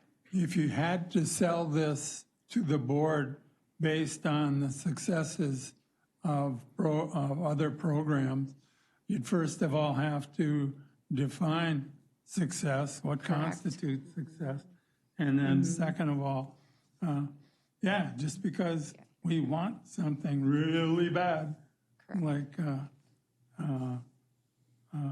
kid at Christmas, doesn't necessarily mean you'll get it. Yeah, you are correct. Thank you. Mr. Chairman, if I'm understanding this right, you're looking for a motion to approve the establishment of County Opioid Community Advisory Committee and work plan budget process? With Correct. a periodic review, would you allow that? Well, I it's think in that's there. understood. Yeah, it was We're in going to their get reviews. presentation. So we're Yes. going to establish this with, we've all said we want reviews. Thank you. The invisible man speaks again. So I'll make that motion. And I will second it. Yes, we have the invisible man and the chief strategist engaged in this very interesting opportunity. Any further discussion? If not, I'll just call the question. All those in favor say aye. Aye. Aye. Opposed? Motion passes unanimously. Thank Thank you. you. Thank you. Thank you. Okay, Mr. Chair, next under administration is an update regarding changes to the solar ordinance that we did a couple years ago. And then as long as we were doing that, we wanted to talk about the legislative change that occurred this year. So 2 years ago, actually, the board did an amendment to the zoning ordinance. Previously, a 1 megawatt solar array would have gone through the Planning Commission and through the county board. And in May of 21, that ordinance, the board changed that ordinance so that those are processed administratively. So you can see we provide a little bit of history there that in those 2 years, there's been 7 applications. And you can see in the table that a number of them have been denied, some expired, and actually, I think only two were actually built. And then we have one that we just recently received.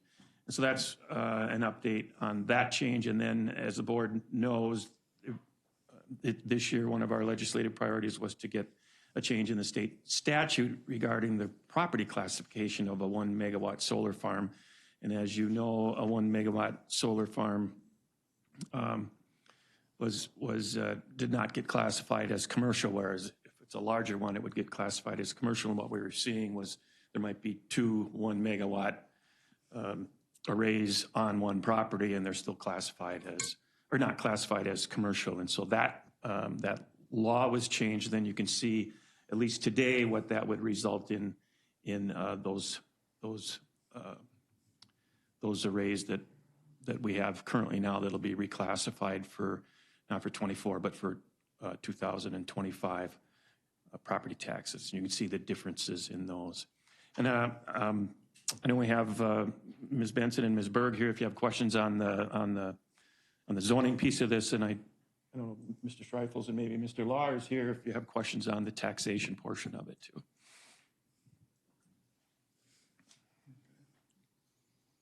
Board, any questions, follow-up? Mr. Chairman, as Mike said, it's interesting, I asked for the breakdown that 12 permits became expired. Part of my concern with the solar, we've got over 30 solar industrial sites, as I refer to them, and which is fine, much more than the next closest county. My concern has always been if something goes south, do we got ourselves covered with all the panels and everything else, which of course the fee that we enacted will help doing that. But the fact that 12 were permanent and then didn't get built kind of leads that to concern because, again, this is all about, mostly about the money. If the federal, state encouragements are there, they're going to try to build these. What happens if and when that funding goes away? That's my concern. So anyway, the taxation, all this stuff, we're making some progress on that, and that's good. The only thing that I would, again, as I brought up before, like to have a conversation at some point is I hear this a lot in my district that the township or the neighbors or no one gets notified that someone's made an application. And when you guys took the public process out of that, where there isn't a hearing, one, there isn't a notification, there isn't a hearing at Planning Commission, there isn't a hearing here, that kind of takes that out of the realm. And I really think we should talk about that at some point. And the best time to talk about a storm plan is before the storm hits, in my opinion. So we don't have a lot of applications in front of us or short-term. That may change, but I think we should have that conversation at some point on whether or not we should just have a solar company submit an application, have staff go through it and approve it without any notification to the township or residents or even just a vetting of that. I think we should really consider that at some point, and I don't know when that is, but that's my only comment.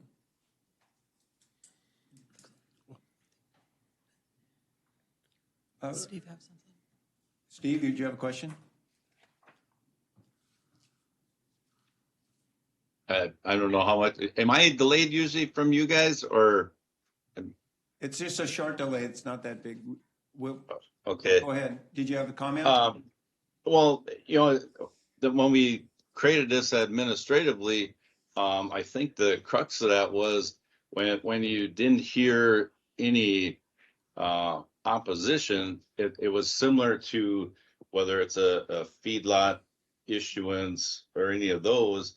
I think to Jeff's point, that was kind of why we created it administratively. If it would have been a lot more contentious, I think we probably would have left the process the same.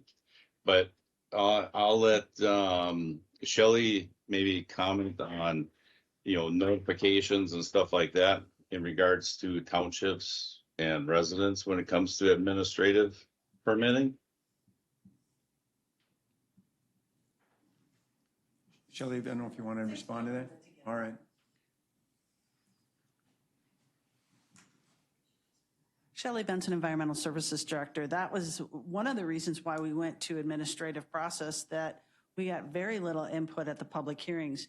Now, people like to know things are happening, but we weren't getting substantive comments that from townships or from others saying we needed to do something differently. It was essentially getting very rote in the process. So that's why we look to make an administrative change. Commissioner Clark? Thank you for that. Have you got, I'm sorry, before you go too far, has your office been hearing much from people in general on this topic? I know that. I think Angie's probably I'm trying better to make it broad. Yeah, I don't know if you've heard a lot on that side, but I think Angie's probably a little more in touch with that than I am. Good morning, Angie Berg. Commissioner Clark, I'm sorry, can you please repeat your Just question? as a follow-up, this had to do with communities. I mean, we do have some townships that have moratoriums. We have certainly before we had a lot of conversation about this before we did it. Has your office been hearing much from people directly concerned about any of the way we've changed the process over the last couple of years? I mean, part of what I'm wondering is, in looking at it, we've got one that was built, and this is only for the 1 meg. Anything over 1 meg would need to go through the planning process. It seems like we had that, there was a lot of interest for a while, and it seems like that's gone down some. It may be because we're permitting at 1. It may be because there's questions with what the state is going to do moving forward. But I'm just wondering if you're hearing much from whether it's townships or residents or others since we've changed this. Mr. Chair, Commissioner Clark, I have not heard that. maybe you have, or maybe they're talking about it. We have not heard that. One thing I was just messaging Dr. Williams to share that I learned at an AMC meeting I was at last Thursday is the omnibus bill included the change to community solar garden. And remember way back when it was the max of 5 megawatts, and then it went down to 1 megawatt. Starting in 2024, it's going back to 5 megawatts.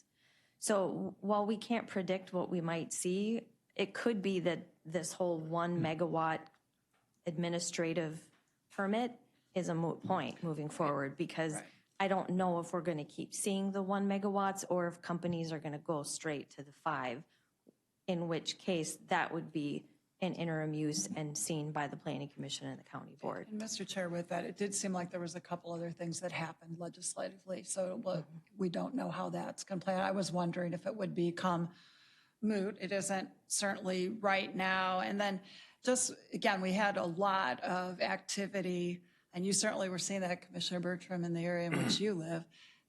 We do have a couple of counties that are right by us. We've got 9 counties around us, but Sherburne, which is a much smaller geographic county, it's like, it's like apples and bananas in a way, but they clearly are doing a lot with solar. I mean, these are the tiny ones. They're doing the bigger ones. So it will be helpful just perhaps to be getting some updates, continue to get updates along the way because of what's changing with perhaps what the state and the feds are doing. But just really quickly, Mr. Chair, one was I was surprised at how few there were. So I'm just saying perhaps what we did worked. And then 2, I want to thank you for your leadership, Mr. Chair, on the change in statute. It's not going to make a huge difference to us, but it could make a real difference around the state. And as you pointed out, it was a fairness issue. So thank you for that work. Yeah. And concerning to a 25-year lease, over 25 years, that's a significant amount, perhaps, to a township where they might have issues with culverts, gravel, things like that. So, yeah, they were getting some more dollars. I, too, was concerned about the change in the legislature. So if they're moving it up to 5 meg, is there going to be, and Randy, maybe will there be a change as far as the production tax? Or is that going to remain the same if you're 1 meg or less, will you have no production tax? There has been no change in the production tax, so 1 or less is not taxed. Okay, but the community solar will be able to go 5 megs, and of course but the production tax is triggered at 1 meg. Yes. Correct? Okay. And Mr. Chair, I can send, there's 3 or 4 pages of what changed as part of the omnibus bill. I can send that to the commissioners. Obviously, counties are still learning all of this. There's going to be a cap per year on how many new megawatts can be online or put in the system, if you will. And we're not regulating that. That's the PUC. And as far as our friends in Sherburne and in Benton County, they're seeing projects that if we see those would not be under your purview. No. I mean, those are thousands of acres by the PUC. The other thing that we're learning is battery storage, and Commissioner Notch brought that up years ago. That's going to be the next thing that we're seeing, and 10 megawatts or greater battery storage will be permitted by the Public Utilities Commission. So again, we don't know, are we going to see these? If so, they'll likely be over the 10 megawatts is what Excel is telling me so far.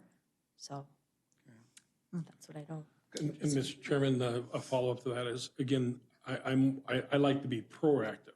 We're not hearing nothing right now because there's nothing before us except for that one pending application that's been made. But over 35, a lot of stuff happened in a short period of time. And again, it's not based on what's necessarily good for the people of Stearns County. It's what's good for the company that's positioning to build these. One of those large ones are in Painesville Township, and some of the townships did, thank goodness, deal with this themselves by doing moratoriums or what have you. We have 12 farms in Painesville Township. Again, unfortunately, and that's why we're having the public hearing, by the way, for people that are listening, for XL, the transmission line, is tonight in Kimball from 4 to 7 at the Powder Ridge. So encourage people to go there. But if you build the solar farms in the metro areas, you wouldn't have to do the transmission lines. But nobody in the metro area is going to allow a solar farm to be built. So they're built out in the rural areas, and then We got to deal with them when and if it goes south. So again, I want to be proactive, not wait to get a bunch of flurry, and then 15% were denied. I mean, that's pretty high. And just because we don't have shoreline, when people come before the planning commission on all the issues, no one shows up, we don't eliminate the planning commission process. I mean, 90% of what we deal with on the planning commission, people don't show up and complain about or anything, but we have to deal with everything. So again, I don't want to stall that, but I would like to do something before the storm, and I don't want to wait. If we're not being leaders if we wait until something hits the fan. We're being leaders if we deal with it before it hits the fan, in my opinion. And Mr. Chair, Commissioner Burtner, I think our board was pretty proud of what we did. We were being proactive. We were looking in the future. We were looking broadly. There are a number of things that happen with land use that the board or the state has determined landowners can do, or they just go through a permitted process, as you know, versus something broader. So I recognize that you might want to see something different done, and I get that.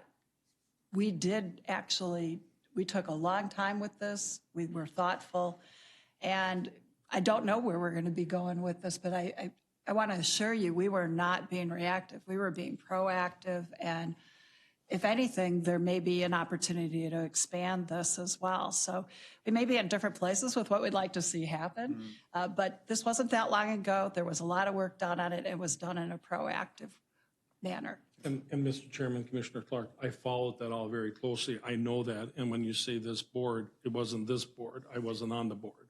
You know, so again, right, but it was have 2 years ago. Difference of opinion on it. It was 2 years ago. Let's keep the conversation going. And again, when we start seeing something happening, let's be ready to do something. Mr. Chairman, not to be rude, I'm going to need to leave. I don't want people to think I just got up and walked out. Okay. I need to leave for a meeting. And so I will listen to, it's good to see Mr. Mossman here and my good friend Nancy and Senator Novak. I will listen to you. I will hear you, but I'm sorry I have to leave. So welcome to Stearns County and excuse my leaving. Let me just comment, because you brought the topic up, though, Commissioner Bertram. I did particularly like the process of having it come through the Planning Commission. Not that, contrary to popular belief, I don't like a lot of meetings and I don't like long meetings, but sometimes I make them that way. But, and I will admit to that. But there are issues of which, when you look at the placement of these solar gardens, that sometimes we miss. And one of them is especially putting them very close to towns, to municipalities, where there may be another investor that's looking at doing a development there, but they have no idea that this solar garden is going in there until they see the thing being put up. And they say, well, you know, I wanted to do something perhaps with that property commercial-wise. Well, it's going to be locked up for 25 years. The other issue is with wildlife habitat corridors. I want to make sure that we're not interfering with a wildlife corridor and then perhaps pushing that wildlife onto the road, onto the county road or township road or whatever. And then also the concern we have about the LISA scores. But we can maybe talk about that at another time. So. Steve had his hand up too. I just wanted to comment about that. And Steve, I'll let you comment as well. Well, I just wanted to make the comment, you know, I think we've done a good job. I was on the committee when we created the solar ordinance. And as we heard from Minnesota Association of Townships, their attorney, you know, recommended that townships look at Stearns County's ordinance. And I hope this doesn't come to the point where we maybe wish we saw more 1 megawatts, because if these 5 megawatts go in, or 10 megawatts, and they get approved by the PUC, you're going to see a lot bigger footprint, you know, than what we see now on a 1 megawatt. Yeah. Okay, anyone else? If not, we'll go ahead. We'll move on to the next item on a recap by the mic, folks. See you, Jeff. Bye, Jeff. Okay.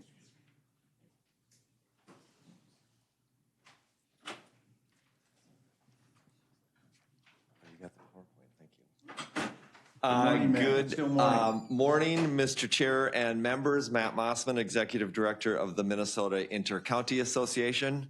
Good to be with you this morning. I'm going to move this chair a little bit out of the way. Our team is here to give an update on the 2023 legislative session. A lot happened. Do I have the clicker?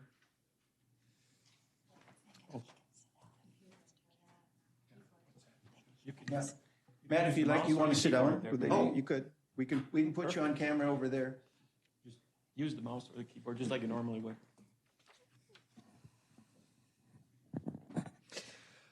So just to jump right in, I would say if the 2022 legislative session ended with inaction, the 2023 legislative session was nonstop action. About 12.1 to give a highlight of sort of the state budget picture.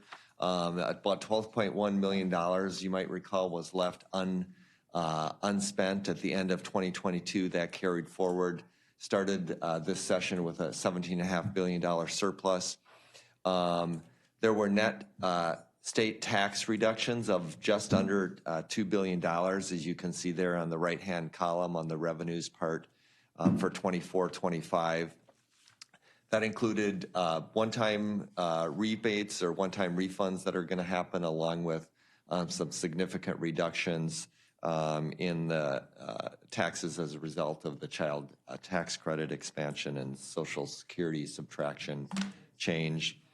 But sticking to the spending side and what impacts counties, you can see that spending increased there from $55.5 billion in the state budget to $69.5 billion, about a 25% increase. It'll be about a 17% increase when you get to the tails, because a fair amount of that is one-time spending. But a very, very good year, I think, for counties and for the partnership and the funding that counties, the work that counties perform on behalf of the state and in partnership with the state. And we're going to highlight some of those things today, but perhaps most significantly, and I'm going to just skip in the interest of time to the fourth slide, if you have them and are following along. Perhaps most significantly, just shy of $1 billion of property tax relief in various forms in fiscal 24-25. In all likelihood, the largest property tax relief package and local government aid package, at least for counties, in a couple of decades. So that package includes, and I won't touch on everything, but $80 million annually, an increase in county program aid beginning next year in calendar year 2024. An increase in, there's not an inflation factor on the county program aid. That was one of the things we sought. That didn't happen, but an $80 million will carry forward flat into the future. There's an increase in payment in lieu of tax payments for certain PILT lands. That is going to be inflated over time. All counties will benefit a little bit. That'll mostly be northern Minnesota counties. $15 million for soil and water conservation districts in these first 2 years. Then it'll fall back to $12 million a year. There's also a statewide local housing aid program. This is for the first time ever. There's going to be an annual ongoing aid program to county governments to support the work that county governments do in increasing housing. I will quickly just add, so that I don't forget it later, there was separately from the local housing aid program in the tax bill, the Housing Committee itself had a one-time $1 billion target for 24-25 for housing. That is by far the most significant investment in various housing programs across the continuum of housing, in counties and cities across the state will engage with the state in that funding package as well. Moving back to the tax bill and property tax relief, and I want to thank Mr. Schreifels, and Stearns County has been a leader on getting a number of these things on Micah's platform, as well as representing them at the legislature and helping us get them over the finish line. You had a lot of conversation about the solar conversation, the change that was sought in the property taxation for solar properties where they can be joined even if they're 1 megawatt if they're adjacent to each other. will qualify for Class 3A property beginning with property tax assessment year 2024 and forward. But also, and Randy testified in particular on this, there was an expansion of the market value homestead exclusion. So there's a number of things in the bill that will deliver property tax relief both ongoing and immediately for homeowners, including for the property tax increase that they saw in 2023 relative to 2022. But on a permanent basis, the market value credit exclusion will move from its current law maximum of 40% of the first $76,000 value to 40% of the first $95,000 in value. So it's not a full adjustment for inflation since the last time that was set in 2011, but it significantly will help restore some benefit of that exclusion for homeowners. The senior deferral program was also expanded so that more seniors will be able to take advantage of that program. That was carried by Representative Wolgamott in the House, I should note. The solar provision, by the way, was carried by Representative Anderson in the House. I talked about there's several kinds of relief for renters and homeowners. So for taxes increases that from 2022 to 2023, renters and homeowners who are eligible for the income-based homeowner property tax relief and the income-based renters refunds will actually get about a 20% bump on whatever they were otherwise going to be receive in a refund in 2023 only.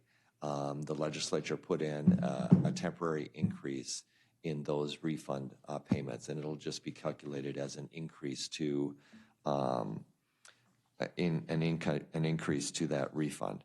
In addition, the non-income-based refund program, which we often refer to as the targeted refund program, on a one-time basis for 2023, there will also be a higher amount of refunds that homeowners are eligible for the targeted refund.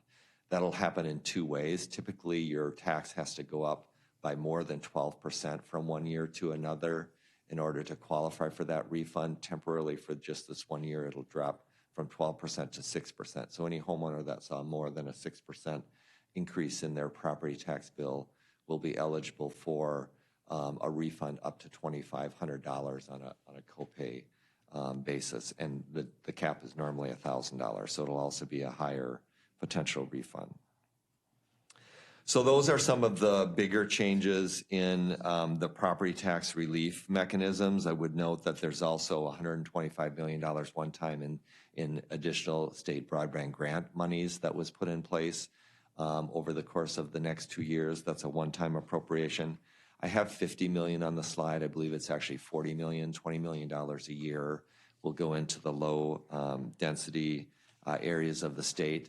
What is unique about those areas, first of all, is the grant will be able to cover up to 75% of the costs of those projects.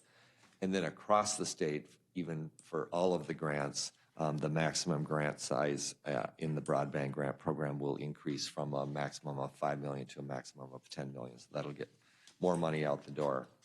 I'm just going to, because there's so much going on, and honestly, we will have a multi-page summary that we hopefully will have ready sometime next week. We'll see that we'll get out to all of you so that your staff can help be prepared for all of the changes that are happening as a result of the legislative session as well.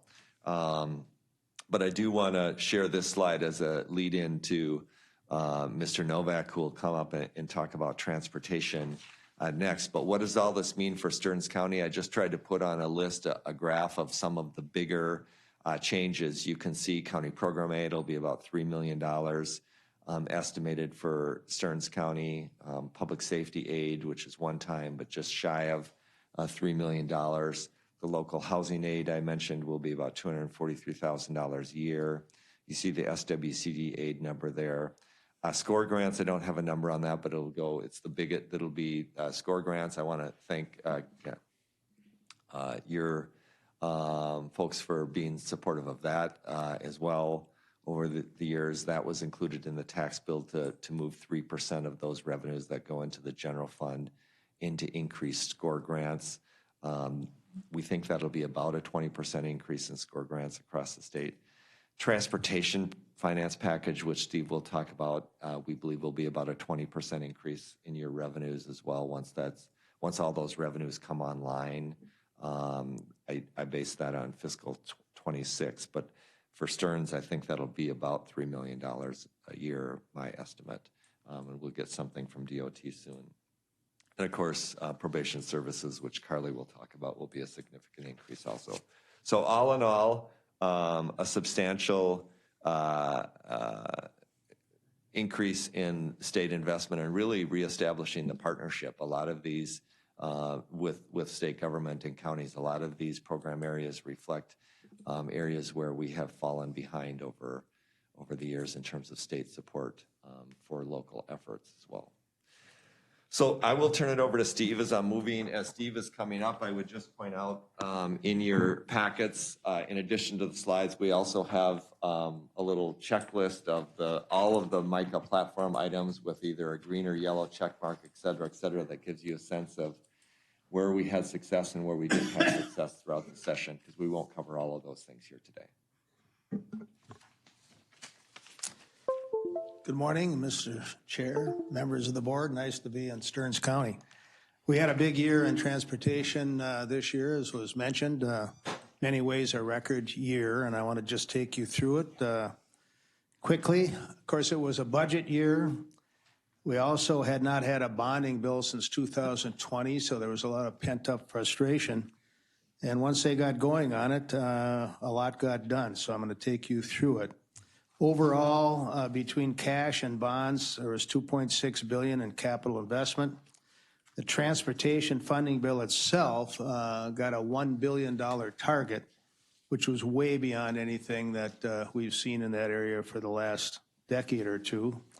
And then within trunk highway bonds, there was $599 million added over 3 years. So over the next 4 years, $3.8 billion in ongoing dedicated revenue for transportation, a significant investment. Let's take it one piece at a time. The omnibus transportation budget finance bill of $1 billion, $850 million of that is in 7 items. So I'm just going to take you through them quickly. There's a transfer to the trunk highway fund of $152 million. Matching dollars for the federal IIJA of $216, and that was done early and set a very positive tone for transportation funding to know up front that we were going to be able to match all of the major federal dollars coming into line. $194 million, the 100% of their request on the House side, and that position prevailed on the NLX rail line from Minneapolis to Duluth, and that's going to unleash a couple of $100 million from the federal government and probably see that line actually get built. Local roads and bridges, important to us, $36 million. A Blue Line LRT, $50 million. Greater Minnesota Transit, $40 million. And named projects or earmarks of $131 million. A couple of those are in Stearns County, St. Cloud. There's $750,000 for the Veterans Bridge in St. Cloud and $8.5 million for University Drive in St. Cloud. And worked a lot with Representative Walgamot on that and others, both Senators Howe and Putman. So good delegation there. Let me now go to the main component of that transportation funding bill. For the first time in years, we had major new revenues now on an annualized basis will be coming to Minnesota for transportation. Quickly, the major 4 items are the tab fee increase, which was an early agreement between the House and Senate. It's going to result in about $230 million a year. An MVEST increase from 6.5% to 6.875%, which will bring in about $40 million a year. A new fee, a delivery fee, which began at 75 cents per order, which was going to bring in about $200 million. As it got worked through the process, it ended up going into the statute books at 50 cents per order on orders over $100, and will bring in about $60 million a year.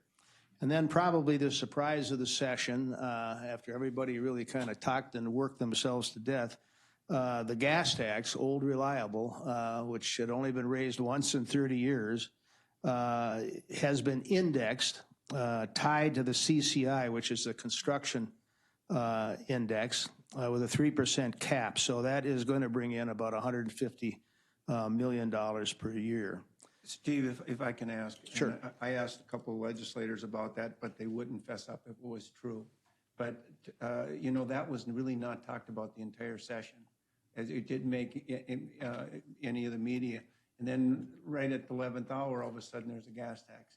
And, you know, there would have been people that would run on their sword rather than take a gas tax. And all of a sudden it happened, and 5 cents, and there it was. But it was such a contentious issue in other legislative sessions, but it appeared.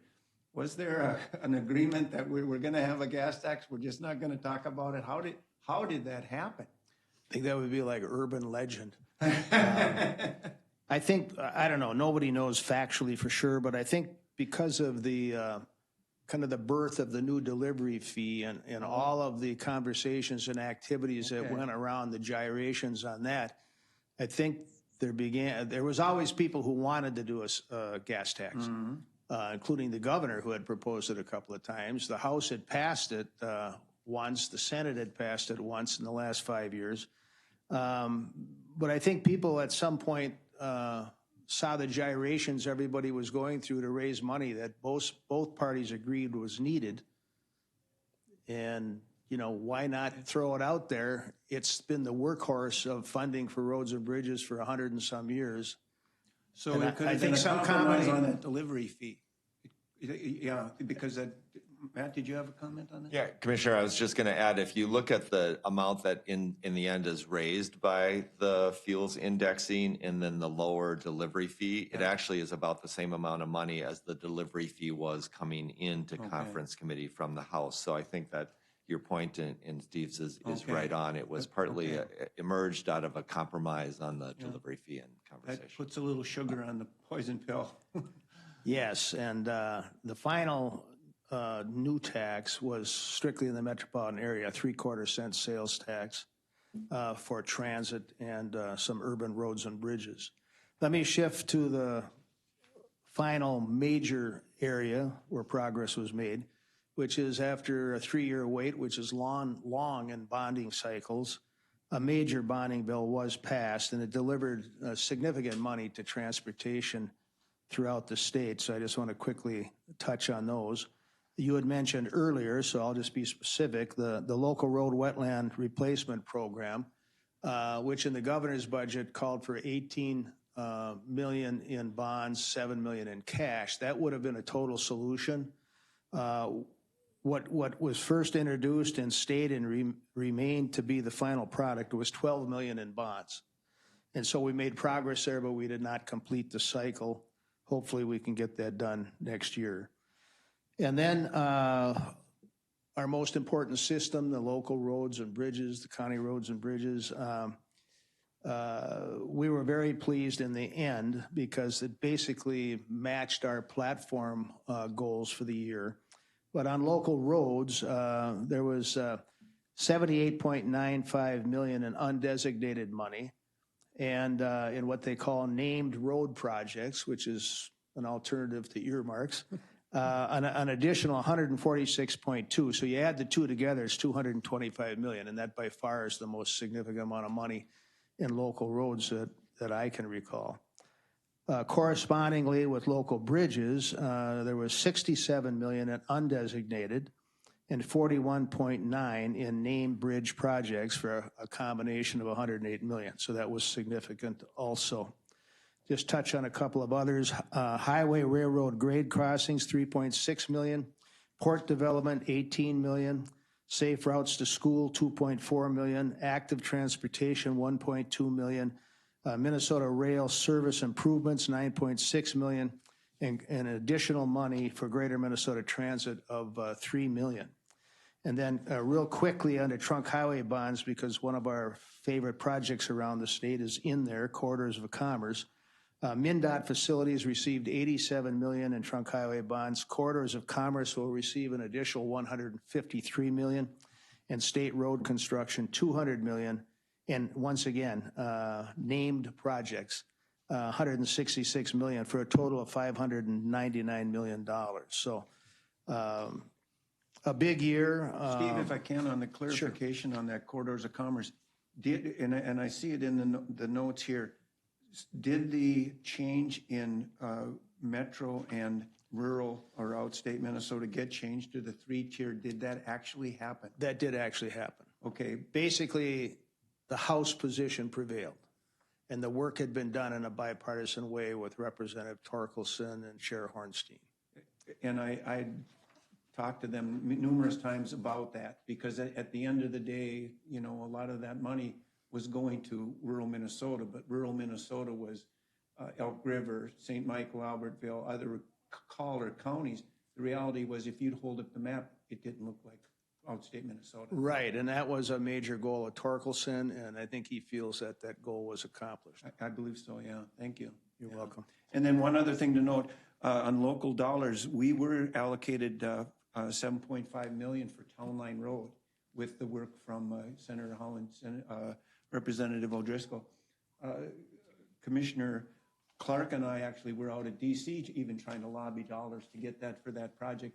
And that was for 3 townships and City of Sartell, just not having money available to get a road done because they can't tax the township people for that size of a project. And we were able to get that, so we were quite pleased to get those dollars. Yeah, that's good work. So just in conclusion, I just want to do a little shout out for Jody Tyke, your engineer. You know how good she is, but she does a lot of things for us on an annualized basis and does tremendous work for other organizations too. She's a valued voice at the legislature, and I think you know that already, but I wanted to state it. So be happy to answer any questions. Any other questions? Okay. No, just we'll add my voice to saying thank you. This was a, I could say this with every single one of you, this was a very challenging session, and yet at the end of the day, especially in the transportation area, what a lot of things. And Mr. Chair, I guess in response on the gas tax indexing, I think there are a number of people in the legislature would say indexing is different than just raising it because of inflation, right? I mean, it's not, when you're looking at the calculations there's something about indexing that's a little different. Yeah. Thank you. And thank you for the great work. Appreciate it. Thank you. Other items? Oh, we have Sorry. many. Hey. Here I am. Good morning or afternoon, whatever it is, Mr. Chair, Commissioners. Nancy Selesky, and I do Public Health and Human Services for MICA, and it's a pleasure to be here this morning. I have just 2 slides, although we needed more slides. We need more slides, which you'll find out here in a minute. But anyway, I'm going to start with the Human Services Omnibus Bill that passed. This was carried by Senator John Hoffman from Champlin and Representative Newer from Minneapolis. The bill spends $1.35 billion in the next in this next biennium, and then again another 1.6 almost in 26-27. Included in that is a priority that we have been working on for a very long time, and actually started with Stearns County. And this relates to the county cost share for those folks that are sitting at Anoka Metropolitan Regional Treatment Center, have deemed to not need that level of care. However, they need to go to another state-operated bed, and those beds, of course, are at a premium. They're not available, nor are they available in the community. But anyway, we decided this in the last couple of years to kind of refocus this on those that were civilly committed as mentally ill and dangerous. So, and again, that case, they'd be leaving AMRTC, waiting for a bed in St. Peter. We brought it to Representative Wolgamott from this area, and he carried it the last couple of years, as well as Senator Aaron McQuaid from Dakota County. And I'm happy to say that we have a 2-year reprieve on this. It is going to save counties $13.2 million over the next 2 years. Tied to that is something that Commissioner Clark has been very much involved in, and it's that 48-hour rule that we've been wrestling with for a number of years. Again, that's that those folks that are either in jails or incarcerated are kind of bumped ahead of the crew to get them into AMRTC. So that is something that we are working on over the interim. Counties will have 2 seats on this workforce, and a report is due next February of 2024. I want to back up real quickly and just say that Julie Ellis has been really active on the direct care and treatment piece, and I just wanted to make sure that you're aware of how busy we've been on that issue for a long, long time. Other things contained in that Hoffman-Noor bill was fairly decent rate increases for a lot of the direct care service or direct service providers that we work with, and I won't go through the list. You can see them at the bottom of this slide, but it includes everything from adult day services to PCAs to NEMT, the non-emergency medical transportation rates, et cetera.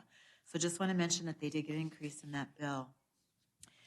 The second bill I would mention is the Omnibus Health and Human Services bill. This is the Senator Melissa Wickland and Representative Tina Liebling bill. The spending again, $1.4 billion new spending in 2024 and $1.5 in 26-27 for DHS. There's an additional $284 million in the first biennium for MDH, the Department of Health, and another $233 in the next biennium. I'm going to skip the next issue because the Metro demo really does just involve the 7 metro counties, and move on to the other highlights in the Wickland-Liebling bill.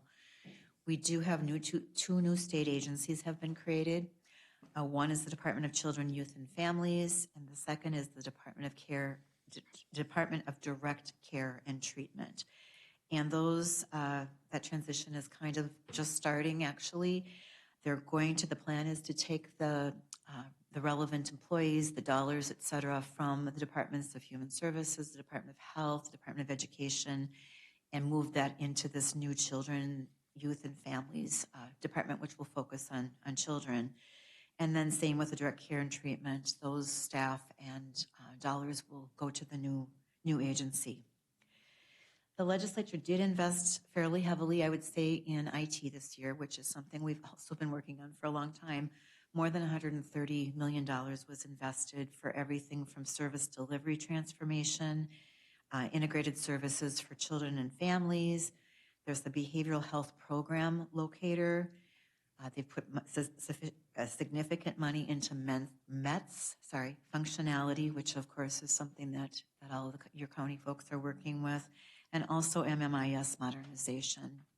And finally, they also put money into MNsure technology modernization. So a lot of dollars into that, which hopefully will lead to less use of the green screen technology that I know a lot of your folks are still using. Come on, we So, like that. You like the green, yeah. It's been such a draw for workforce. Yeah, I'm sure. I think that's the end of the slide, but I have more.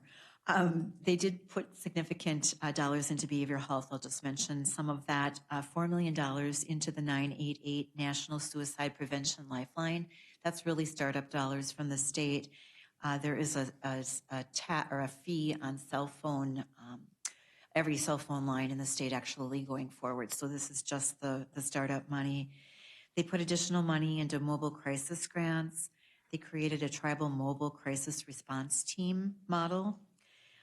School-linked behavioral health grants received decent money. First episode psychosis. They also put money into a grant to the Center for Rural Behavioral Health, which is at MSU Mankato.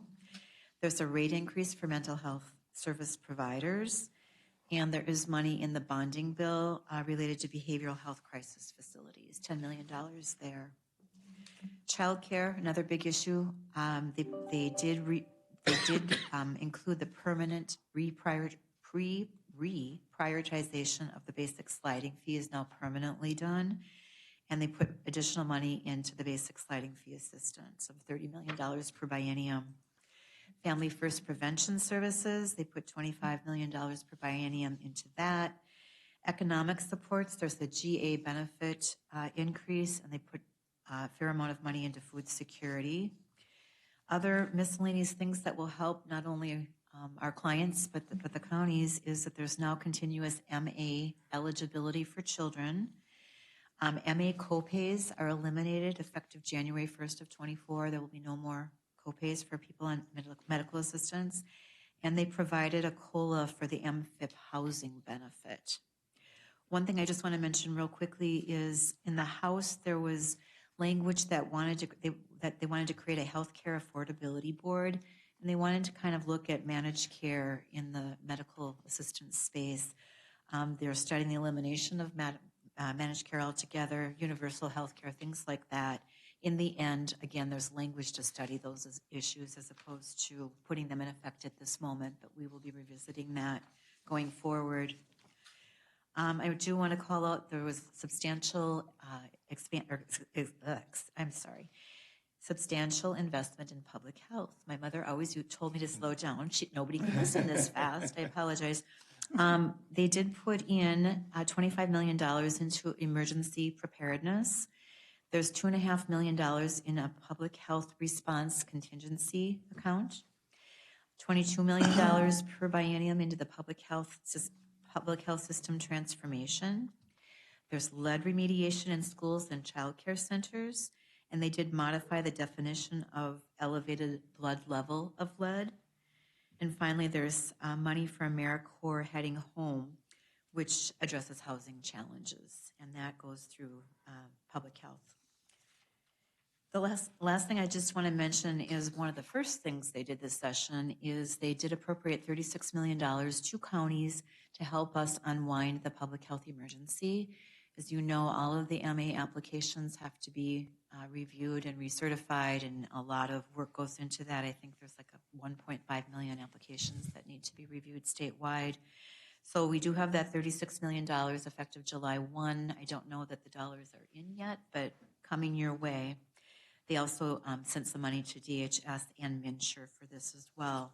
If I may interrupt, weren't there some concerns too about that process as far as the actual recipients of that having a lengthy application, and that there may be a negative in that the number of people actually needing help and getting help may be a quandary or issue for them? Yes, Mr. Chair, there are people that I think that they qualified during the public emergency that may not now. And then the other challenge I would say is the paperwork goes back and forth through paper as opposed to electronically. And so I think that's a challenge for everyone because people have moved during this 3-year period of time. So I think it's a lot of paperwork and catching up with that kind of work. But yes, we're expecting that as people do not learn of it, they may not know that they don't have access to medical assistance until they try to use it at a clinic or hospital, and then they start that process again. And my concern is that then they allow their problems to become more severe, and then it just comes to very severe health problems and then also costly issues for everyone. Okay. Yeah, you're right on that. I have heard that hospitals, I believe, are immediately getting them back on MA, or at least getting them referred to the appropriate folks as they show up in their clinics. Because again, often they don't even know that they don't have it any longer. The last thing I'm going to do is just call out your staff. I mentioned Julie Ellis, Melissa Huberty, Janet Galagoski, Mike Pooler, always just a phone call away. We are very, very happy to have them on our team for sure. With that, I would be happy to try to answer questions. We're still kind of going through a 1,300-page between the two bills report, but those are the highlights. Just a quick question. I don't remember the 2 new agencies being on anybody's priorities or even being talked about in any of our legislative meetings. What's your assessment of what those are going to do or accomplish? Are they good? Yeah, Mr. Chair, the DCT separate agency was in the governor's recommendations. Okay. There's been discussion about this in the past, but there's an awful lot of employees that go with that. So I'm not sure how streamlined it will be. I mean, I don't know the answer to that yet, but that one, yes. The early childhood or the childhood one was Representative Pinto from St. Paul, who's the chair of that. We've talked about it. We just haven't gotten that far. I think with the legislative majorities changing, that became more real. I think that there was some challenge in, you know, before does it make sense to create another state agency? And we don't really know that. And answer. Mr. Chair, yeah, the governor, the children's cabinet has been interested in this, and part of the real question is, are you just moving deck chairs around again? If I recall, the former Department of Children, Family, and Learning, which this is a different composition. A good thing is counties are, they've been working with counties now, and hopefully there's going to be some good ways to set that up. But yeah, it's a real question of how do you make this to actually make a real difference for some of our most vulnerable families, including families with kids who, child welfare challenges. What does that look like? And then from a county perspective, how are you not creating more work too? But they're being great about reaching out right now. I think it'd be fair to say counties are looking at what's the actual vision as opposed to solely operations. And MMB, the management and budget, for people listening, they're looking at operations. So it's like, what is it we're wanting to do so it isn't just something that exists for another 10 or 15 years and goes away again? So we'll see. Bureaucracy. Yeah, well, the direct care and treatment, there's also a lot of questions about, they're just such an insulated entity that have, what impact can we really make with some of that? One thing, this just triggered my memory. We had a conversation with DHS about this, and perhaps as a separate agency, DCT will be able to elevate the issues that we've been dealing with over the last, because now they get into the queue with all of the other DHS priorities. And so I can see a positive possibly coming out of that. Maybe, Mr. Chair, maybe some real resources will start coming through and figuring out what other kinds of placements could be available. Because as we've often talked about here in our committees, we just don't have placements for people. And what's available is not always the right place. So thank you for your work on this. Yeah. Thank you. Thank you. Morning, Mr. Chair. Hello. Members of the You're board. batting cleanup? Yes. And good news. And good news. Second to last. So I'm Carly Stark. I cover public safety for MICA as one of my many roles. Our biggest accomplishment, I would say, in public safety is changing the community supervision funding formula and getting an increase of $43 million, which for Stearns County, for Stearns County, that means an increase of $1.27 million for community supervision. We were looking forward to that, so yes, thank you. Yes, we've been working on this for many years. There will also be a community supervision advisory committee at the state level, which has a strong county voice to try and ensure that there's collaboration between local government and the state on this issue going forward. There's $4 million in Armor Radio grants. That's one-time funding just for this biennium. It's significantly less than we asked for, because last year we asked for $250 million out of the ARP dollars. But since that account is already dedicated funding or empty, it's changed to the general fund. However, you can use the public safety aid from the tax bill to buy public safety equipment. There's also a community crime and violence prevention grant fund. It's $70 million, and it is available to local government and community organizations for a broad range of crime and violence prevention. Some of the things listed are reentry services, juvenile diversion, alternatives to incarceration. There's some housing things. Basically, it's a lot of things. If you can somehow connect it to the prevention of crime and violence, that is an eligible use. So that is something that I think a lot of community and local government partnerships will likely happen because of that grant. I won't go through much else since we've been up here for a while, and you will get to read it in the summary, but it was a big bill for public safety, and surprisingly, one of the first omnibus budget bills out of the gate. That's the opposite of what usually happens. So I'll be happy to answer questions. There's a lot of counties that already spent money on their armor radios. I don't suppose these dollars can reimburse them for that. Unfortunately, no. We did try to advocate for that. But then most of the focus went towards keeping some money because, so in the Senate, they had $10 million. In the House, it was one per year, so $2 million. And as you can see, they reduced it to 4. And we were unsuccessful getting any kind of like reimbursement. Thank you. Carly, if I may, that $70 million in prevention, say we have a place here in St. Cloud serving the area called 180 Degrees, and it's a youth shelter. And we're looking at, the programming there. Do you know if that would fall under maybe some of those preventative dollars, as it's a youth shelter for 12-year-olds through 18, 19-year-olds? I can't say for sure, but based on the broad description in the bill, that likely will be eligible for that grant funding. Okay, thank you. And I'll try to wrap up, commissioners.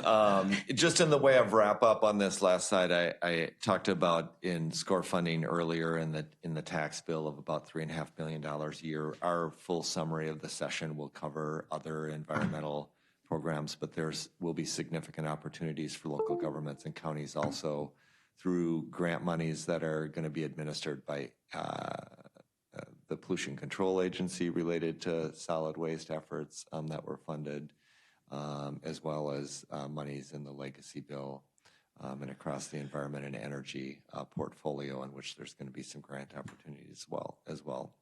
I do want to just list off that there was, outside of the traditional bills, the omnibus budget bills, which we've been talking about, as you know, there was a lot of other policy initiatives before the legislature that will impact counties. In the state government bills, something that we have been after for a long time, the local government compensation limit, the one only compensation limit that exists in the country as far as we knew, has been repealed. There was an open meeting law medical exception that was put into law so that public officials can attend up to 3 times per year and participate in meetings from a non-public location for medical reasons. There's significant elections law changes and funding.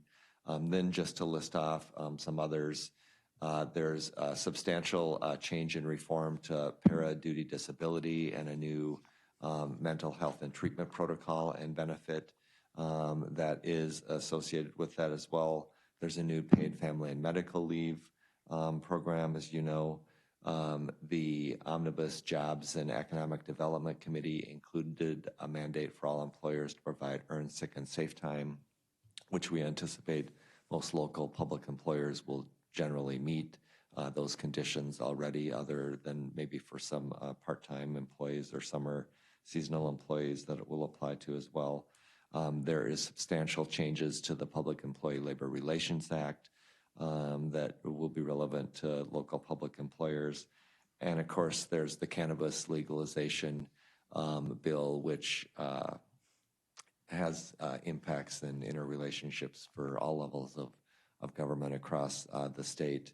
That did include some local control provisions that were retained at the end. Local governments can't prohibit retail sale, but they do have some opportunity to impact hours and location in a number of retail licenses. And then there's also some revenue stream that will be revenue sharing that will happen with local governments. And I just want to say in that whole last suite in particular, AMC in particular really took the lead in the cannabis area. That was something Micah, from a bandwidth perspective, didn't really do a lot of work in. We joined as coalition members in a number of things, but these things really with the League of Minnesota Cities, AMC, this last list, Micah, was really a collaborative effort to sort of keep up with the fast-moving legislative session in these areas. So happy to answer any questions on any of that. That be said, the next regular session starts noon on Monday, February 12th. Any questions? Wasn't expecting that. I know nothing. Okay. Sergeant Schultz. No, I don't have any questions, Carol. You've all been really good at answering them. As, We as I'm are. sitting here, I keep coming up with more, but I'm not going to ask them right now. I may be circling back along the way, but hopefully our residents, our employees are hearing a number of things that are going to be a good positive impact for counties, and that there was some mitigation done on some of the particularly challenging or controversial items. So thank you for that too. But some things to celebrate. Carly, you cannot retire yet. I hope you know that. That was a really good thing, but we're going to have more work to do. But thank you. Might be a small but nimble staff. And I know, Steve, you brought up Jody, and others of you brought up other staff. I mean, thank God we've got staff that also work well together to help generate the information so you can do the work you do for us. I hope, unlike, I'm sure that you would agree with this, is I hope that we don't see any special sessions for a while, right? And you can actually go collapse a little bit more. Appreciate you coming in so quickly after session. You got to be exhausted still. And I really appreciate the advocacy for our special needs in Stearns County, so thank you very much. Yeah, our staff is quite involved in Micah, but you are very responsive to us too, and I appreciate that. Yes. Thank you, Chair Persky. It reminds me that I forgot to mention, of course, which you all know, the local option sales tax provision. Yes. That was part of the tax Oh, bill. I had that on my absolutely, yeah. had that on my list to note. But I want to thank Commissioner Clark and Commissioner Notch for service on the Micah board as well, and your administrator, Mike Williams, who just I rely on a lot, and we do fantastic work with. So thank you. Okay, good. Then we'll move on to the end of the meeting. I think we're coming here. First of all, administrative, Mike, did you have anything to add at all? I do not. Oh, okay. If not, then we'll bring it to a close here. Commissioner Notch, in Western Stearns County or wherever you are. How about I don't know, northeastern Minnesota? Okay. I just was going to mention last Friday, the Stearns County Fair Board had groundbreaking for the new poultry and rabbit facility that will be at the Stearns County Fair this year. Good. And it's and the construction company said they will have it up and ready to go by fair time. So those guys are really excited. I know maybe So Commissioner are the chickens Lensmeyer's- and the rabbits. Oh yeah, they'll have a nice facility. And I'm sure Commissioner Lensmeyer, maybe you, Commissioner Persky, probably heard the round little refreshment facility on the fairgrounds will be torn down as well, just because the building is not in repairable condition. Oh, that round structure? Yes, where the Legion always had their refreshments. I'm going to lay my body in front of the wrecking ball. So they tried. They tried. But they said it's just too dilapidated to try and save it. So. Yeah, Joe told they me there was beer in there usually. Yeah, other than that, all is well from what I know. Okay, thank you. Thank you. Hey, thanks for coming to the meeting, Braylon. You say you're welcome? She's waving. All right. Bye-bye. Bye-bye. Commissioner Clark. After one of those presentations, there are so much interrelated things that we could talk about right now. But one item just to note is related to the Medicaid wind down. And you very eloquently were talking about the real stakes for many human beings. And it's hard to believe this is all paper. Let's just name it. It's just really hard to believe that. But U.S. Secretary of Health and Human Services is coming to Minnesota on Thursday, and I'm getting to participate in a roundtable on that issue representing counties. So the challenge is, how do you really go through in any meaningful way what this means for human beings that he might not already be aware of, but it's good he's going to be listening in Minnesota. And so thankful for our staff trying to come up with more ways, particularly with partners, to to minimize the numbers of people who could really fall off the radar right now. Some of the stories we've heard from other states that have already done, they've had hundreds of thousands of people that have come off. So hopeful that at least in our county and our state, maybe we're going to be able to get through this a bit better than some are. Sure. Okay, good. Oh, wait, could I say Redhead Creamery on Saturday? Oh. Just to remind people that that's still a thing, since Steve didn't bring it up. Yeah, special activity out there, sure. Special, Yeah. lots of special Yeah. activities going on. Yeah, Okay, good. that's it. Lee, nothing? Okay. I really don't have much. One thing I did mention, that 180 degrees at youth shelter, they're doing a special gathering on June 14th, and folks are invited to participate in that if they would like to help out with that. There's going to be a coffee and presentation at Capital One Cafe. I have not been there, but it's just up the street here. It's great. Parking's So- always a little challenging, but yes. Okay, but obviously we'd like to support that, and I'm interested in that 70 million, that if maybe some of that money would be available for them to do things. And then it's been a long meeting. We just went past noon, so a lot of things discussed, and a lot of things happening within the county, but all good work. And finally, just want to say summer's here. We've got those great parks out there in Stearns County, and enjoy, but be safe. And Mr. Chair, I know you're about to gavel us, but I almost forgot, and I know you did. Monday will be the first official celebration of the holiday of Juneteenth. There's a number of activities going on. Hope people get a chance to utilize, take an opportunity to learn more. Absolutely. All right, with that, I'm going to adjourn the meeting.